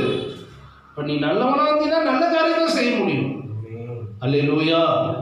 அப்போ மனுஷர் பேச வீணான வார்த்தைகளை குறித்து யாவை குறித்து நியாய தீர்ப்பு நாளிலே கணக்கு ஒப்புவிக்க வேண்டும் என்று உங்களுக்கு சொல்லுகிறேன். ஏனெனில் உன் வார்த்தையினாலே நீதிமான் என்று தீர்க்கப்படுவாய், அல்லது உன் வார்த்தையினாலே குற்றவாளி என்று தீர்க்கப்படுவாய். எல்லாத்துக்கும் வார்த்தையில கூட தீர்ப்பு நம்ம செய்த வார்த்தையில அதுக்கு கூட நியாய தீர்ப்பார். அல்லேலூயா. வேலைப்பாடு, நம்முடைய வேலைப்பாடு எத்தன்மை உள்ளது என்று நாளானது அக்கினி விளங்க பண்ணும், அக்கினி பரிசோதிக்கும். இப்போ நம்ம தேவனுக்கு நம்ம அநேக வேலையில நம்ம நிறைய வேலையில தவறி பிறருக்கு இடராக கூட சில காரியங்களை நம்ம செய்து விடுகிறோம். அல்லேலூயா. சில வேலையில பலவீனம் உள்ளவர்களாக இருக்கிறாங்க சிலர். ஆமென். Praise the lord. நீங்கள் ரோமர் புஸ்தகத்தில் கூட நீங்கள் அதே 14ஆம் அதிகாரத்தை திருப்பிக் கொள்ளுங்களேன். 2ஆம் வசனம் 14:2 படிச்சு பாருங்களேன். அங்கே பவுல் சொல்றாரு 14:2 ஒருவன் எந்த பதார்த்தையும் புசிக்கலாம் என்று நம்புகிறான். 14 ரோமர் 14:2 நம்மில் ஒருவனும் பிறருடைய இல்லை 2ஆம் வசனம் படிச்சு பாரு. ஒருவன் எந்த பதார்த்தத்தையும் புசிக்கலாம் என்று நம்புகிறான். பலவீனனோ மரக்கறிகளை மாத்திரம் புசிக்கிறான். பலவீனனோ என்ன பண்றான்? மரக்கறிகளை மாத்திரம் புசிக்கிறான். புசிக்கிறவன் புசியாதிருக்கிறவனை அற்பமாய் எண்ணாதிருப்பானாக. புசிக்கிறவன் புசியாதிருக்கிறவனை என்ன பண்ணக்கூடாது? அற்பமாய் எண்ணக்கூடாது. புசியாதிருக்கிறவனும் புசிக்கிறவனை குற்றவாளியாக தீர்க்காதிருப்பானாக. தேவன் அவனை ஏற்றுக்கொண்டாரே. தேவன் அவனை ஏற்றுக்கொண்டார். யாரையும் நம்ம குற்றம் சொல்வதற்கு, யாரையும் நியாயம் தீர்ப்பதற்கு நமக்கு தகுதி கிடையாது. அல்லேலூயா. தேவன் தான் ஒரு மனுஷனை ஏற்படுத்தியிருக்கிறார். தேவன் தான் அவளை தெரிந்திருக்கிறார். தேவன் தான் அவளுக்காக ரத்தம் செய்திருக்கிறார். அல்லேலூயா. நீங்க அதே 14:5 கூட சொல்றாரு பாருங்க. அன்றியும் ஒருவன் ஒரு நாளை மற்றொரு நாளிலும் விசேஷமாக எண்ணுகிறான், வேறொருவன் எல்லா நாட்களையும் சரியாக எண்ணுகிறான்.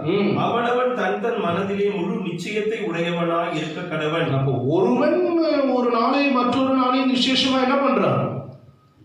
வேறொருவன் எல்லா நாட்களையும் சரியாக எண்ணுகிறான். அவனவன் தன் தன் மனதில முழு நிச்சயத்தை உடையவனாய் இருக்கிறான். அல்லேலூயா. அப்போ தேவ பிள்ளைகளை எல்லாவற்றுக்கும் ஒரு நாள் நிச்சயம் என்ன இருக்கு? ஆண்டவர் பதில் வச்சிருக்கிறார்.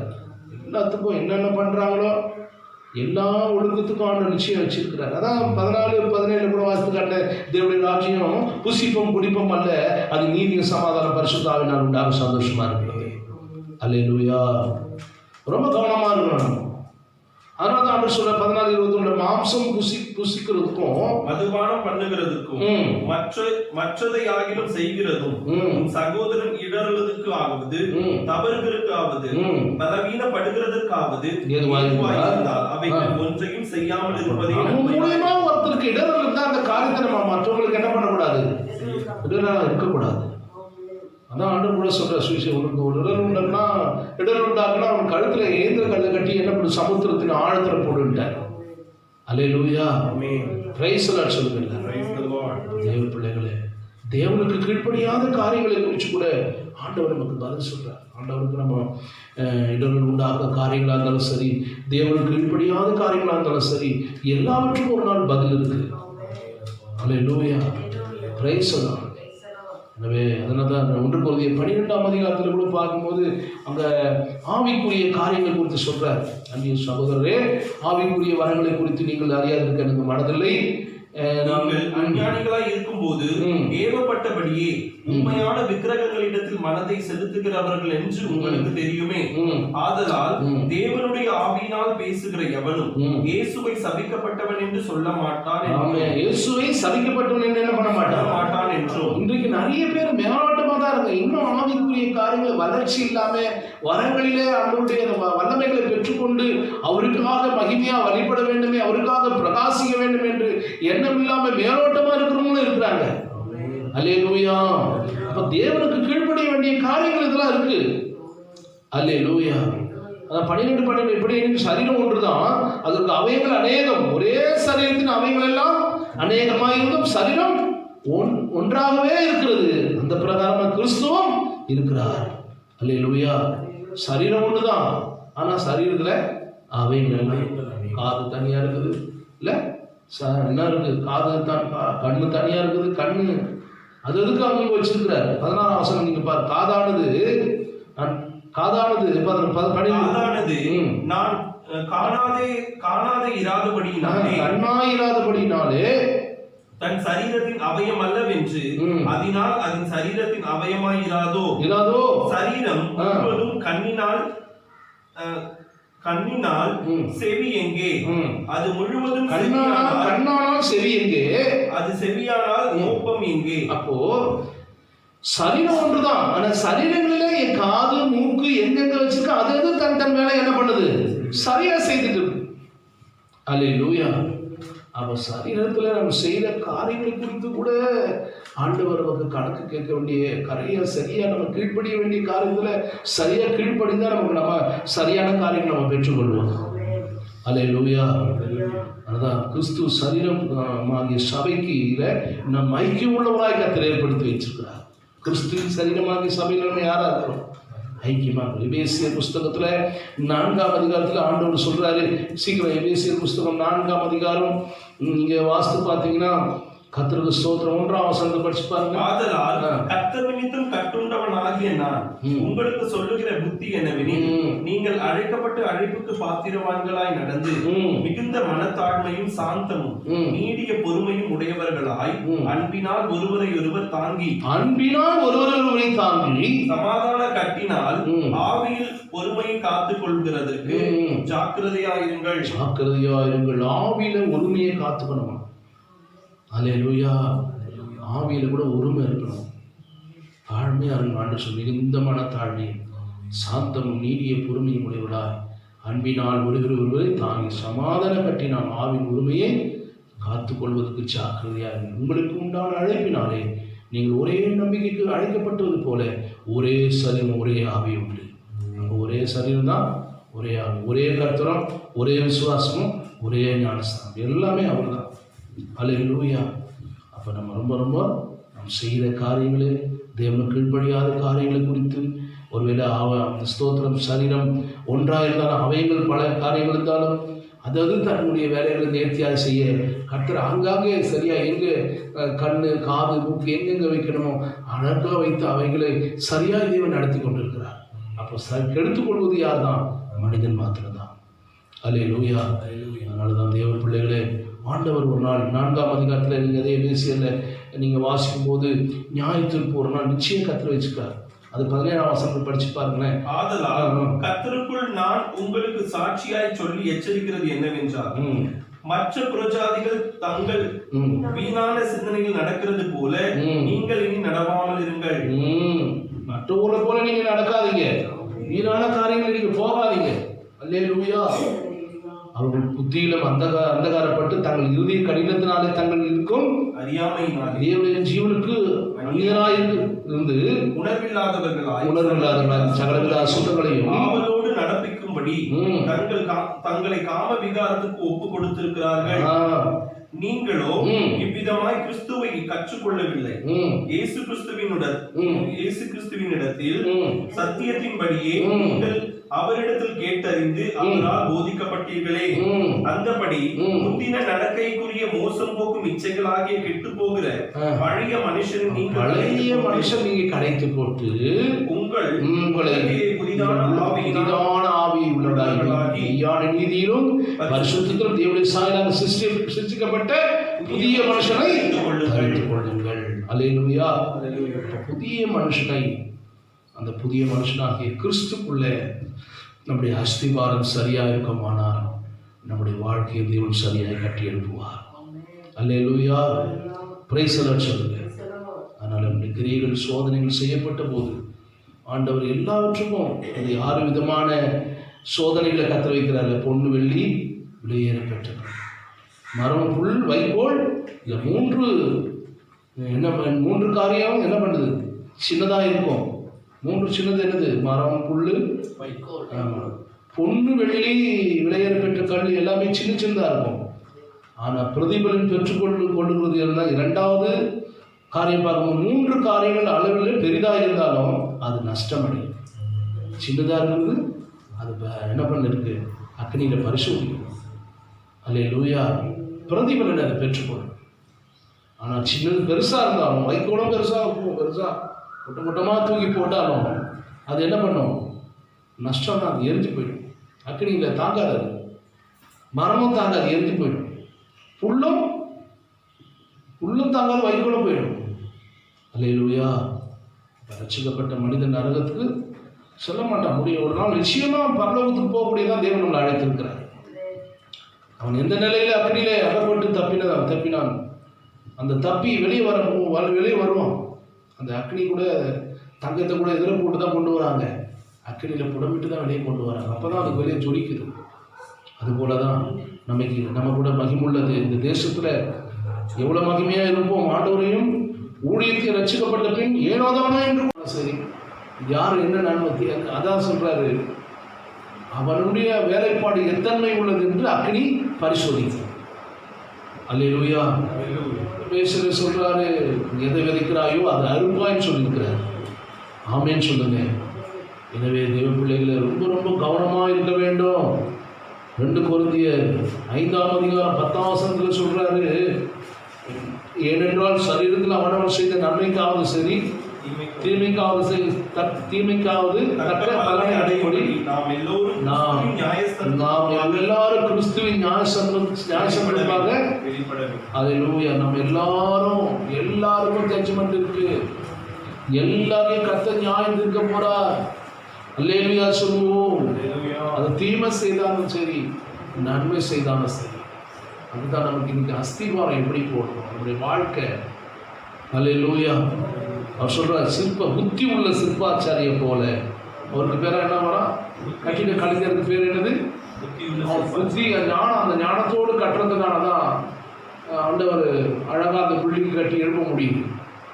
அல்லேலூயா. அதனால நீதிமொழிகளில் கூட ஒரு வசனம் இருக்கு, அழகாக சொல்லுவார் பிரசங்கி, நல்ல வசனம், அது சூப்பராக இருக்கும். அல்லேலூயா, பிரைஸ் தி லார்ட்.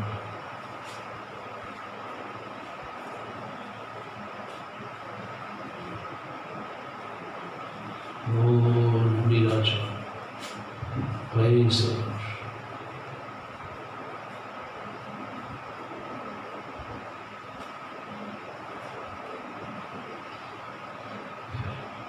நீங்க 14:1 பார்க்கும்போது நீதிமொழிகளில் புத்தி உள்ள தன் வீட்டை கட்டுகிறார், ஸ்திரீயோ தன் கைகளினால் அதை இடித்து போடுகிறார். இப்போ புத்தி உள்ளவங்க தான் என்ன எதை கட்ட முடியும்? ஆமா, அந்த ஞானமா அதை செய்யலைன்னா கண்டிப்பா குடும்பங்களில் வீடுகளில் என்ன வருது? பிரச்சனை வரதான் செய்யுது. ஆண்டவருடைய பிள்ளைகளே, அதே நீங்க 24ஆம் அதிகாரம் 3ஆம் வசனத்துல சொல்றாரு, வீடு ஞானத்தினாலே கட்டப்பட்டு விவேகத்தினாலே நிலைநிறுத்தப்படும், அறிவினால அறைகளில் அருமையும் இனிமையுமான சகலவித பொருட்களால் பாருங்க. அப்போ வீடு கட்டுறது கூட பாருங்க, நம்ம வாழ்கிற வீடு கூட வீடு ஞானத்தினால கட்டப்பட்டு விவேகத்தினாலே நிலைநிறுத்தப்படும். அது போலதான் நம்முடைய ஆவிக்குரிய ஜீவியம், கிறிஸ்துவ வாழ்க்கை அது போலதான் ஞானத்துல தான் கட்டணும். எதையும் நம்ம அவசரப்படக்கூடாது. நிறைய பேர் அவசரப்படுறாங்க, உடனே முடிவு எடுக்கிறது, உடனே இது செய்யறதுனால தான் குடும்பங்களை ஆசீர்வாதம் இல்லை. ஆண்டவர்கிட்ட கேட்கணும், ஜெபம் பண்ணணும். ஆண்டவரே, நாங்கள் இதை செய்யட்டுமா, அதை பண்ணட்டுங்களா ஆண்டவரே அப்படின்னு காத்திருந்து ஜெபிக்கணும். கர்த்தர் வெளிப்படுத்துவார், செய்யக்கூடிய அந்த ஏவுதலை கர்த்தர் தருவார். ஆண்டவரே, நீங்கள் சொல்ற வரைக்கும் நான் வெயிட் பண்றேன். ஆண்டவரே, எதையோ நம்ம யாரோ ஒரு மனுஷன் சொல்றான், அவங்க சொல்லிட்டாங்க, ஃப்ரெண்ட்ஸும் சொல்லிட்டாங்க, இவங்க பண்ணிட்டாங்க, அவங்க சொன்னதுனால தான் போய் செய்து கடைசியில் நம்ம கண்ணீர் விடக்கூடாது. ஆண்டவர் சொன்னாரா? ஆண்டவர் வந்து செய்ய சொன்னாரா? தேவன் நம்மளோட பேசியிருக்கிறாரா? இதை நீங்கள் செய்யுங்க. அல்லேலூயா. ஆராதனை வரும்போது பேசுவார், ஊழியக்கார் மூலியமா, சத்தியம் மூலியமா பேசுவார். அதுதான் நமக்கு உறுதிப்படுத்துவார். கேட்கணும், ஆண்டவரே இந்த வார்த்தை மூலியமா எனக்கு நீங்கள் பேசுங்கப்பா, கேட்டு பாருங்க, கர்த்தர் வெளிப்படுத்துவார். நம்முடைய அஸ்திபாரம், இந்த ஃபவுண்டேஷன் சரியாக இருக்குமானால் நம்முடைய வாழ்க்கையை, நம்முடைய ஜீவியமும் நம்முடைய எதிர்காலமும் சரியான முறையில் கர்த்தர் அமைத்து தருவார். அல்லேலூயா. எல்லாமே சரியா போகும் நம்ம வாழ்க்கை. அஸ்திபாரம் சரியில்லாத, அதனால் புத்தி உள்ள பெண் இருப்பாங்க சிலர், அந்த ஆணா இருந்தாலும் சரி, பெண்ணா இருந்தாலும் அந்த குடும்பத்தில் புத்தி இல்லைன்னா குடும்பமே உடைஞ்சு போகும். ஞானமா அந்த குடும்பத்தை கட்டணும், பொறுமை. அல்லேலூயா. அந்த கட்டிட கலைஞர் கூட, அந்த சிற்பாச்சாரி சரியா பில்டிங்கை நான் எல்லாத்தையும் தூக்கி கட்டிடுவேன், இன்னைக்கு ஒரு நாளே இந்த பில்டிங்கை கட்டிடுவேன், கட்ட முடியாது, கீழே கொட்டிடும் எல்லாமே. அதுக்கு துணை அடி தான் போடணும், இல்லை நேரம் தான் இது பண்ணணும், இந்த ஹைட்டுக்குள்ளே தான் அதை முடிச்சு நிறுத்தணும், அதுக்கு ஒரு குறிப்பிட்ட நேரம் வெயிட்டிங் வச்சு அது சரியான செட்டிங் ஆகணும், எல்லாம் பார்க்குறாரு.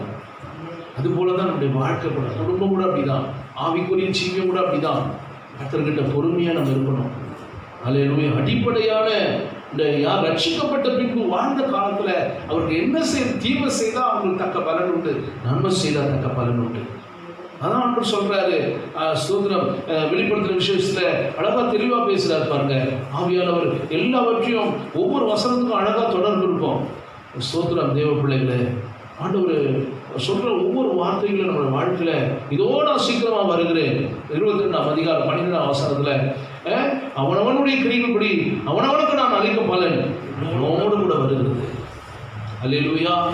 அதெல்லாம் நான் சொல்றாரு, அநியாயம் செய்கிறவன் இன்னும் அநியாயம் செய்யட்டும், அசுத்தமா இருக்கிறவன் இன்னும் அசுத்தமா இருக்கட்டும், நீதி உள்ளவன் இன்னும் நீதி செய்யட்டும், பரிசுத்தம் உள்ளவன் இன்னும் பரிசுத்தமா, அவனவனுடைய கிரியைகள் பட. நம்ம இந்த பூமியில என்ன கிரியை செய்யறோம், என்ன நம்முடைய வாழ்க்கை ஜீவன், நம்முடைய நடைமுறைகள் எப்படி இருக்கு, எல்லாம் பண்ணிடலாம், எல்லாம் செய்யலாம், எல்லாம் ஓடிடலாம். நம்ம செய்கிற தன்மையை கர்த்தர் பார்க்கிறார், இந்த உத்தரவாதத்தை கர்த்தர் பார்க்கிறார், அந்த ஒழுக்கத்தை கர்த்தர் பார்க்கிறார். அதுக்கு நிச்சயம் பலன் இருக்கு. கட்டாயம் ஆண்டவர் ஒரு நாளுக்கு பதில் தருவார். கண் கூட நம்ம அதை பெற்றுக்கொள்ளணும். ஒரு நாள் நிச்சயம் நமக்கு வெகுமதி ஆண்டவருடைய ராஜ்யத்தில் போகும்போது நமக்கு வைத்திருக்கிறார். இங்க பாடு, கஷ்டம், எவ்வளவோ பாடுகளுடைய நம்ம வரோம், அது ஒரு நாள் வீணாகாது. கண்டிப்பா கர்த்தர் ஆசீர்வதிப்பார். அதுக்கு தக்க பலன் எல்லாமே இருக்கு. அவனுடைய வேலைப்பாடு, என்ன பாடு? வேலைப்பாடு எத்தன்மை உள்ளது என்று அக்னி பரிசோதிக்கும். என்ன சோதிக்கும்?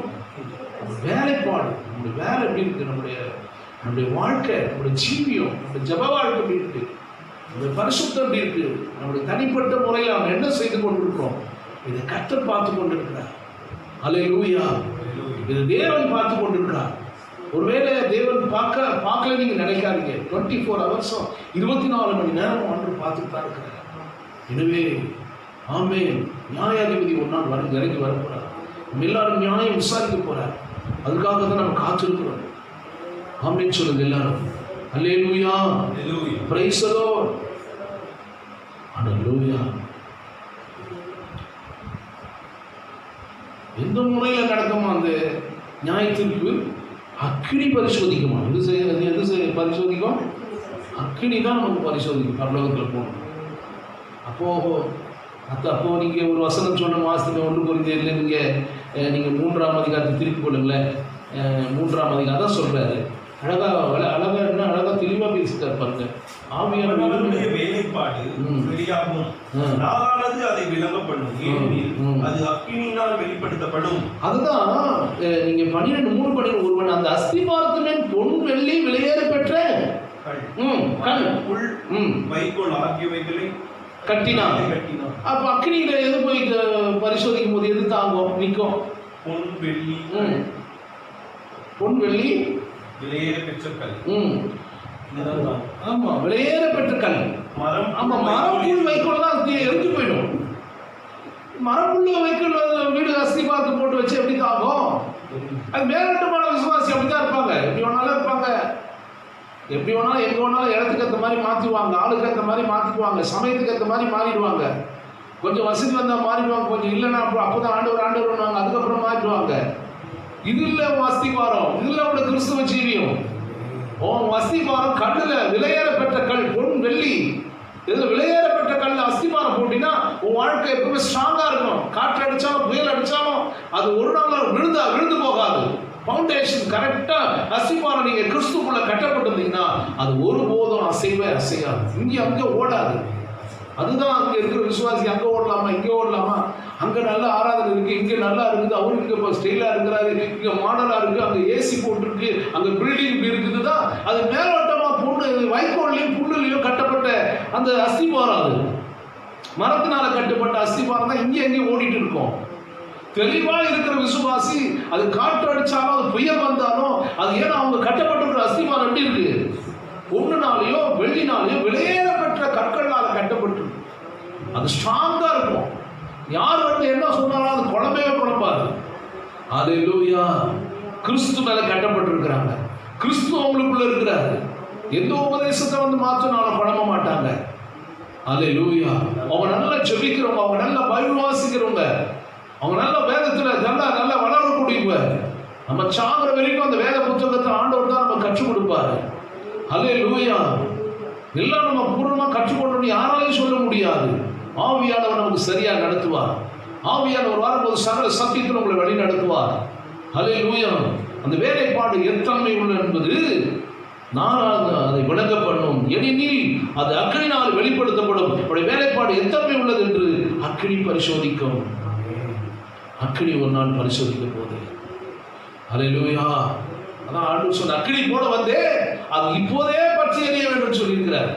அக்கினியில தான் நீங்க ஒரு அனலுள்ள உங்க வாழ்க்கை, உங்க ஜீவியம், உங்க ஆவிக்குரிய ஜீவியம் அனலுள்ளவர்களா நீங்க இருக்க வேண்டும். அல்லேலூயா. ஆண்டவர் சொன்னார், அனலும் இல்லாமல் குளிரும் இல்லாமல் இருந்தா உன்னை வாந்தி பண்ணி போடுவேன். ஆமென் சொல்லுங்க. இந்த சபையார மாதிரி நம்ம இருக்கக்கூடாது. வெளிப்படுத்தின விசேஷத்துல சொல்லப்பட்டிருக்குல்ல, எந்த சபையார் அவங்க? நீங்க லவோதிகியா சபையார் சொல்றாங்க. நீங்க வாசி பாருங்க 3ஆம் அதிகாரம் 14 வசனத்தை நீங்க வாசி பாருங்க. 14 லவோதிகியா சபையின் தூதனுக்கு நீ எழுத வேண்டியது என்னவென்று, உண்மையும் சத்தியமுள்ள சாட்சியும் தேவனுடைய சிருஷ்டிக்கு ஆதியுமாய் இருக்கிற ஆமென் என்பவர் சொல்லுகிறதாவது, உன் கிரியைகளை நான் அறிந்திருக்கிறேன். குளிரும் அல்ல அனலும் அல்ல. நீ குளிராயாவது அனலாயாவது இருந்தால் நலமாய் இருக்கும். இப்படி நீ குளிருமின்றி அனலுமின்றி வெதுவெதுப்பாய் இருக்கிறபடியினால் உன்னை என் வாயினின்று வாந்தி பண்ணி போடுவேன். வாயிலிருந்து என்ன பண்ணுவேன்? வாந்தி பண்ணி. ஆமா, நீ ஏன் பிள்ளை இல்லை, இதோட அவ்வளவுதான். நீ ஒண்ணு வாழ்ந்தா எப்படி கர்த்தருக்காக நீ வைராக்கியமா நில்லு. மேலோட்டமா இதுக்கு இங்க ஒரு கால், இங்கிட்டு ஒரு கால், அங்கிட்டு ஒரு காலை வச்சுட்டு இப்படி வாழதுனா நீ விசுவாசி கிடையாது. ஹல்லேலூயா, ஹல்லேலூயா. அதான் நீ உன் கிரியைகளை நான் அறிந்திருக்கிறேன். நீ குளிரும் இல்ல அனலும் இல்லை. ஒண்ணு நீ குளிராவது அல்லது அனலாவது இருந்தால் நலமா இருக்கும். ஆமென். சிலர் ஏதாவது ஒரு இதில் ஸ்டாண்டர்டாக இருப்பாங்க. ஒன்று அனலாக இருப்பாங்க, இல்லை மேலே இருப்பாங்க. குளிராக இருந்தாலும் எது இருந்தாலும் கர்த்தருடைய பிள்ளைங்க அழகாக நடத்துவார் ஆண்டவர். சிலர் இப்படி கொஞ்ச நாள் இப்படி இருப்பாங்க, கொஞ்ச நாள் அப்படி மாறிடுவாங்க. இந்த பச்சோம்பின்னு சொல்லுவாங்க ஒரு பறவை, அது திடீர்னு மாறிடும். சில பறவைகள் ஒரே கலர் மாறும் சொல்கிறாங்க. ஒரே பறவை எத்தனையோ கலர் மாறும்னு சொல்லியிருக்காங்க. மண்டல சூழல் இருக்குது. கொஞ்சம் ஒரு இது பண்ண அட்டாக்கோட டிசைன் மாறிடும். அது மாதிரிலாம் இருக்கக்கூடாது. ஃபவுண்டேஷன் சரியாக இருக்கணும், தெளிவாக இருக்கணும். அப்போ அவங்கள சாத்தான் தொட மாட்டான், கிட்ட வருவதுக்கு அதிகாரம் கிடையாது. ஹல்லேலூயா. அதனால தான் ஆண்டவர் சொன்னார், தெளிவாக பேசியிருக்கிறார். ஹல்லேலூயா. ஆண்டவர் சுத்தமான அந்த பகுதிகளை வருகிற காலங்களை நம்ம பார்க்கலாம். எனவே தேவ பிள்ளைகளை, இந்த அஸ்திபாரம் இன்னைக்கு எப்படி இருக்கு? இன்னைக்கு யார் மேலே கட்டப்பட்டிருக்கோம் நம்முடைய வாழ்க்கையை? Price the Lord. என்ன விளைவுகள் இன்னைக்கு நம்ம அதனால என்ன விளைவுகளை பெற்றுக்கொள்ள போறோம்? பிரதிபலன் என்ன? எல்லாருக்கும் ஆண்டவர் ஒரு நாள் நிச்சயம் திருடத்தை கர்த்தர் வைச்சிருக்கிறார். எல்லா தேவ பிள்ளைகளுக்கும் நிச்சயம் திருடம் உண்டு, யாருக்கும். ஆனால் யார் நகருக்கு போக முடியும்? கர்த்தருடைய பிள்ளைக்குள்ள சரியான நம்ம இருக்குமானா நிச்சயமாக கர்த்தர் நம்மளை கொண்டு போவார். கடமைக்காக நம்ம செய்யக்கூடாது. எதை செய்தாலும் விசுவாசி உள்ளத்தின் ஆழத்திலிருந்து அவருக்கு மகிமையாக பிரியமா நம்ம வாழ வேண்டும். ஹல்லேலூயா. நம்ம சபையில் ஏதோ ஒரு காரியம் கொடுத்தாலும், சின்ன ஊழியமோ பெரிய ஊழியமோ, சபையில் எதை செய்ய சொன்னாலும் அது கர்த்தருக்காக தான் செய்யணும். ஹல்லேலூயா. சிலர்லாம் எனக்கு பிடிக்காதுல, நான் வரல அப்படி இப்படின்னு. சில பாருங்க, பிடிச்சாதான் மனசுக்கு, அது இல்லை. நம்ம எதை செய்தாலும், நம்ம எந்த காரியம், நம்ம நடக்கிற எந்த காரியமாக இருந்தாலும் கர்த்தர் அதை அசட்டையோடு நம்ம செய்யக்கூடாது. அல்லேலூயா. கர்த்தர் அதை வைராக்கியமாக மனம் திரும்பி நல்ல ஆண்டவருடைய காரியத்தை நம்ம செய்யும் போது, அது நல்லதோ, அது எந்த காரியத்தை உற்சாகமாக நம்ம செய்யும் போது கர்த்தர் அதை ஏற்றுக்கொள்வார். அல்லேலூயா.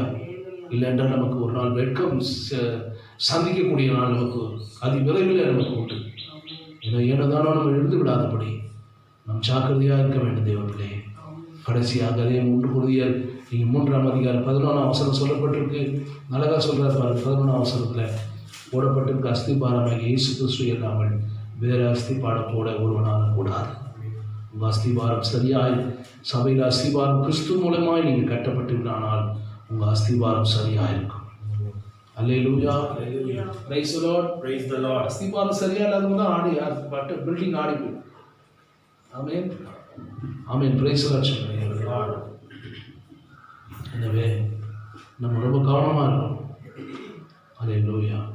எனவே கர்த்தருக்கு ஸ்தோத்திரம். 12ஆம் வசனத்தில் சொல்கிறாரு, ஒருவன் அந்த அஸ்திபாரத்து மேல் என்னெல்லாம் போட்டு கட்டுறான்னு பார்த்தோம். 13ஆம் வசனம், வேலைப்பாடு வெளியாகும் நாளானது அது விளங்கப்படும், ஏனெனில் அது அக்கினி வெளிப்படுத்தப்படும். அவனுடைய வேலைப்பாடு எத்தன்மை உள்ளது என்று அக்கினி ஒரு நாள் பரிசோதிக்கும். அல்லேலூயா. நம்முடைய ஊழியம் பயனற்றதாக காணப்பட்டாலும் சரி, அவர் ரட்சிக்கப்படுவார். மறுபடியும் பிறந்த மனிதருக்கு எப்படி புதிதாய் பிறந்தாங்களோ அது போல இருக்கிற ஒரு அனுபவத்துக்குள்ள கடந்து வரும்போது, அல்லேலூயா, தேவனுடைய ராஜ்யத்தில் அவருடைய பிரவேசிக்கிற பிள்ளைகளாக இருப்பாங்க. இல்லைனா புதிதாய் பிறந்த அனுபவம் இருக்கணும். இல்லைனா அதே பழைய நிலையில் இருப்பவர்களானால் தேவராஜ்யத்தில் பிரவேசிக்க முடியாது. அல்லேலூயா. யோவான் 3ஆம் அதிகாரம் 3 கூட சொல்ல, ஒருவன் ஆவியினாலும் ஜலத்தினாலும் பிறவிட்டால் தேவனுடைய ராஜ்யத்தில் பிரவேசிக்க முடியாது. யோவான் 3:3 தானே சொல்லியிருக்கு. அல்லேலூயா. பிறந்த மறுபடியும் பிறக்கிற ஒரு அனுபவம், அந்த அனுபவத்துக்குள்ளே நாம் கடந்து போக வேண்டும் என்றால், அல்லேலூயா, கிறிஸ்துவ வாழ்க்கையில் நம்ம வாசிக்கிற இந்த 16ஆம் வசனத்திலிருந்து நீங்கள் தேவனுடைய ஆலயமாக இருக்கிறீங்க. தேவனுடைய ஆவி உங்களில் வாசமாக இருந்தால், வாசமாக இருக்கிறது நீங்கள் அறியாதிருக்கலாம். ஒருவன் தேவனுடைய ஆலயத்துக்கு எடுத்தால் அவனை தேவன் கெடுப்பார். தேவனுடைய ஆலயம் பரிசுத்தமாக இருக்கு. இப்போ நாம் தேவனுடைய ஆலயம் என்பது உணர்ந்து வாழ வேண்டும். இந்த பூமியில நான் உணர்ந்து ஒரு பயபக்தியோடு வாழ வேண்டும். தேவனுடைய ஆலயமாகிய சரீரத்தை கெடுப்பவர்களுக்கு பலவிதமான போராட்டங்கள், பலவிதமான பிரச்சனைகள், பலவிதமான வியாதிகள் கட்டாயம் சரீரத்தில் வரும். நம்முடைய சரீரத்தை பரிசுத்தமாய் காத்துக்கொள்வது நல்லது. ஆமென் சொல்லுங்க. ஹல்லேலூயா. அது நம்முடைய கடமை. நம்முடைய சரீரத்தை நிச்சயமாக பரிசுத்தமாக காத்து கொண்டாதான் ஆண்டவர். அது சரீரம் ரொம்ப முக்கியம். சரீரத்தில் அவனவன் செய்த தீமையாக இருந்தாலும் சரி, நன்மையாக இருந்தாலும் சரி, தக்க பலனை பெற்றுக்கொள்வாங்க. இப்போ சரீரம், ஆவி, ஆத்மா, சரீரம் ரொம்ப முக்கியம். அப்போ சரீரத்துக்கு எடுக்கிற அநேக காரியங்கள் இந்த பூமியில் நிறைய இருக்குது. பூமியில் அதெல்லாம் நம்ம என்ன பண்ணணும்? ஹல்லேலூயா. நிறைய கெட்ட பழக்கங்கள், மதுபான பழக்கங்கள், உபச்சாரங்கள், புகையில பழக்கங்கள், இன்னும் நம்மிடத்துல இன்னைக்கு நிறைய காரியம் அநேகர் இந்த பழக்கத்தில் இருந்துட்டு இன்னைக்கு ஒரு ரட்சிக்கப்பட்ட விசுவாசியாக தான் வாழ்ந்து கொண்டிருக்காங்க. மேலோட்டமாக தான் வாழ்கிறாங்க. ஹல்லேலூயா.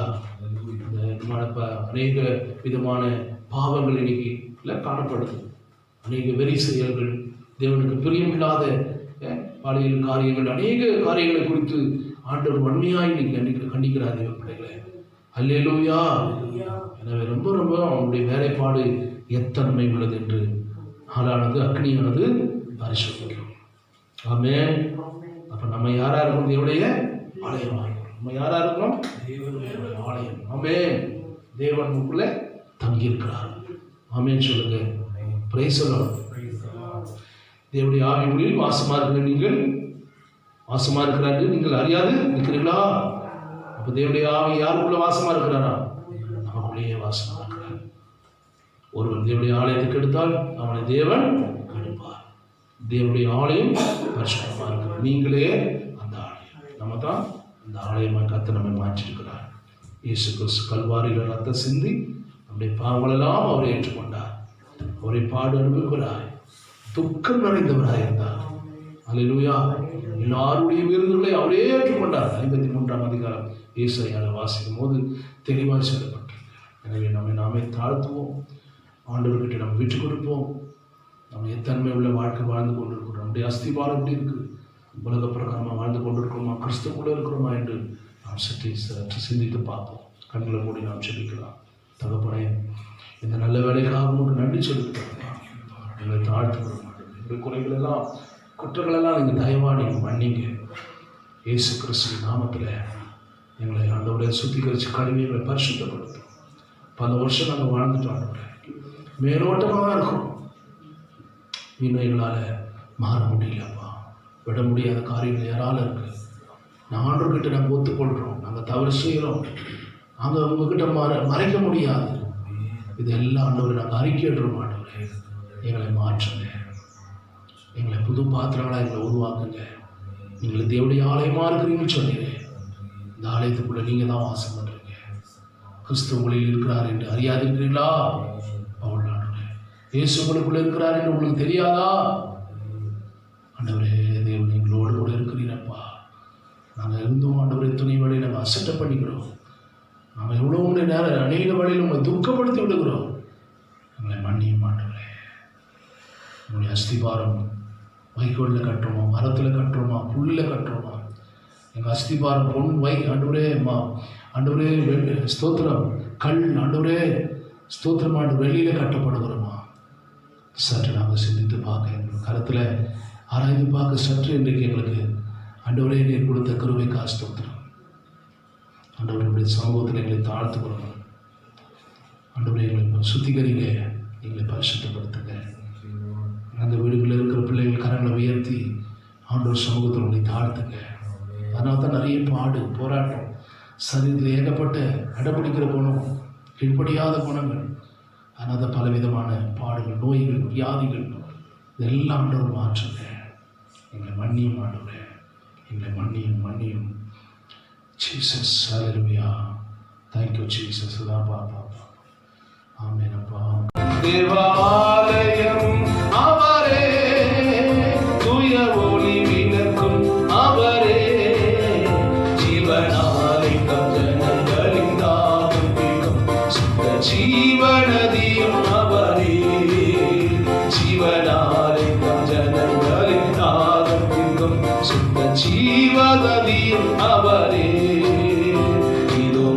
மனுஷரின் மத்தியில் தேவாதி தேவன் வாசம் செய்கிறாரே. இதோ மனுஷரின் மத்தியில் தேவாதி தேவன் வாசம் செய்கிறாரே. தேவன் ஸ்தாபரிக்கும் ஸ்தலமே தம் ஜனத்தால் மத்தியிலா. தேவன் ஸ்தாபரிக்கும் ஸ்தலமே தம் ஜனத்தால் மத்தியிலா. தேவன் தாம் அவர்கள் தேவனாயிருந்து யாவையும் துடைக்கிறாரே. தேவன் தாம் அவர்கள் தேவனாயிருந்து யாவையும் துடைக்கிறாரே. இதோ மனுஷரின் மத்தியில் தேவாதி தேவன் வாசம் செய்கிறாரே. இதோ மனுஷரின் மத்தியில் தேவாதி தேவன் வாசம் செய்கிறாரே. நம்மெல்லாம் தலைகளை தாழ்த்தி ஜெபித்து முடிக்கலாம். பரலோக பிதாவே, நல்லவருக்காக மகன் நன்றி செலுத்துகிறோம்ப்பா. சற்று நாங்கள் துதிச்சு பாடி தேவனை ஆராதித்து இந்த வார்த்தைகளை கேட்கிற கிருபை செய்ததே மகன் நன்றிப்பா. நீங்கள் என்னெல்லாம் பேச வேண்டும் நினைத்தீங்களோ எங்களோட நீ பேசுகிறீங்கப்பா. நான் இன்னும் எடுக்காமல் நிறைய காரியம் கூட ஆண்டவரே, நான் சிந்தித்து பார்க்க முடியாத காரியம் கூட இன்றைக்கு நிறைய புதிதான சில காரிய வேதத்தில் கூட பேசியிருக்கிறீங்கப்பா. கர்த்தருடைய கருத்தில் என்னை தாழ்த்தி அர்ப்பணிக்கிறோம். தொடர்ந்து வழி நடத்துங்கப்பா. ஆசீர்வதிங்க. இந்த உலக ஸ்தோத்திரம் ஒவ்வொரு விசுவாச குடும்பங்களையும் பொறுப்படுத்திக் கொள்ளும். கேட்டு சத்தியத்தில் உமக்கு என்று மகிமையாக வாழ உதவி செய்யுங்க. ஸ்ரீகள் குடும்பத்துக்காக, மாடமகத்திலிருந்து வர குடும்பத்துக்காக, முத்தஜெய் குடும்பங்களுக்காக, ஜோதிநகர் குடும்பம், வேகவாசி குடும்பம், ஹவுசிங் போர்டு குடும்பம், சித்தாலப்பக்கம் பள்ளிக்கரண பெரும்பாக்கம் குடும்பம், தனித்தனியாக பேர் பெற குடும்பம் உடைய கருத்தை வைக்கிறேன். இந்த வாரத்தில் பிறந்த நாள், திருமண நாள் காணப்பட்டவர்களையும் ஆசைப்படுறேன். ஒவ்வொரு வீட்டில் இருக்க நெருக்கங்கள், கஷ்டங்களாக மாறட்டும். இந்த சென்னை பட்டணத்து, தமிழ்நாட்டு, இந்த தேசத்தை நீங்கள் ஆசீர்வதிங்கப்பா. இந்த கொரோனா வைரஸ் முற்றிலுமாக நீங்கள் கர்த்தர் அனுகிரகம் செய்வீராக. தேசத்தை சுத்திகரித்து கழுவி பரிசுத்தப்படுத்துங்க எங்களை. அல்லேலூயா. சீக்கிரமாய் ஆண்டவரே ஒரு பெரிய மாற்றத்தை தாங்க. சீக்கிரமாய் ஆலயங்களாக திறக்கப்பட ஆராதிக்க விடுதலையோடு நாங்கள் ஆராதிக்க எங்களுக்கு கிருபை தாங்க. நாட்டை ஆண்டவர் செய்கிற தேசத்து அதிகாரிகளுக்கு ஆச்சரிக்கணும். 1 2 அதிகாரம் 1 வசனங்களை பார்க்கிறோமே ஆண்டவரை. எல்லா அதிகாரிகளுக்காக நாங்கள் ஜெபிக்கிறோம் ஆண்டவர். நாட்டு ஜனாதிபதி, துணை ஜனாதிபதி, பிரதம மந்திரி ஆண்டவரே, எல்லா முதலமைச்சர்கள், எல்லா ஆண்டவரே ஸ்தோத்திர, MP, MLA, IS, IPS, கலெக்டர்கள், டாக்டர்கள், தொழிலதிபர்கள் ஆண்டவரே, சினிமா துறையில் இருக்கிற எல்லாரையும் நீங்கள் ஆசீர்வதிச்சு ஆண்டவரே. இந்த நாட்களில் நடக்கிற ஆண்டவரே, இந்த வருவாய்த்துறையில் இருக்கிற ஆண்டவரே, சுகாதாரத்துறைகள், போலீஸ் துறை, ஆண்டவரே துறைகள், எல்லா பகுதியிலும் ஒவ்வொரு டிபார்ட்மெண்ட்டையும் நீங்கள் ஆசீர்வதிங்க, பாதுகாத்துக்கொள்ளுங்க. எந்த தொற்றும் நோய்கள் ஆண்டவர் நம்முடைய பரவாதபடி பாதுகாத்துக்கொள்ளுங்க. டாக்டர்ஸ்கள், நர்ஸ்கள், நர்சஸ், பிறகு ஆண்டவரே சபா சுகாதாரம், ஆண்டவரே துப்புரவு பணியாளர்கள் எல்லாரையும் நீங்கள் பாதுகாத்துக்கொள்ளுங்கப்பா. ஆசீர்வதி ஆண்டவரே. இந்த தொற்றிலிருந்து எத்தனை பேர் பாதிக்கப்பட்டிருக்கிறார்களோ இந்த தீங்கு அவங்களை தொடாதபடி ஆண்டவரே உங்களுக்கு நல்ல முறையில் ட்ரீட்மெண்ட் கிடைக்க கர்த்தர் உதவி செய்யுங்க. எல்லா தேவைகளையும் நீங்கள் சந்திப்பீராக. அத்தனை தேவ பிள்ளைகளையும் நீங்கள் பாதுகாத்துக்கொள்ளும். பரிசுத்தவான்களை பாதுகாத்துக்கொள்ளும். சங்கீதம் 91 சங்கீதத்துடைய ரத்தத்தால் எல்லாரையும் மூடிக்கொள்ளுங்கப்பா. ஆசீர்வதி ராஜா, ஆசீர்வதி. எல்லா கன மகிமையை புகழ்ச்சி உமக்கே செலுத்துகிறோம். ஆண்டவர் ரட்சகராகிய இயேசு கிறிஸ்துவின் நாமத்தில் ஜெபிக்கிறேன் நல்ல பிதாவே. என் ஆத்துமாவே கர்த்தரை ஸ்தோத்திரி, என் உள்ளமே பரிசுத்தமானவரே. என் ஆத்துமாவே கர்த்தரை ஸ்தோத்திரி. அவர் செய்த சகல காரணம் நம்முடைய கர்த்தராகிய இயேசு கிறிஸ்துவின் பிதாவாகிய தேவனுடைய அன்பும் பரிசுத்த ஆவியானுடைய அன்பும் ஐக்கும் பாதுகாப்பு சௌக்கியம் சமாதானம் சந்தோஷம் வருக மற்றும் இன்றும் என்று சதா காலம் இருப்பதாக. அல்லேலூயா, அல்லேலூயா, அல்லேலூயா, அல்லேலூயா. God bless you. கர்த்தர் உங்களை ஆசீர்வதிப்பார்.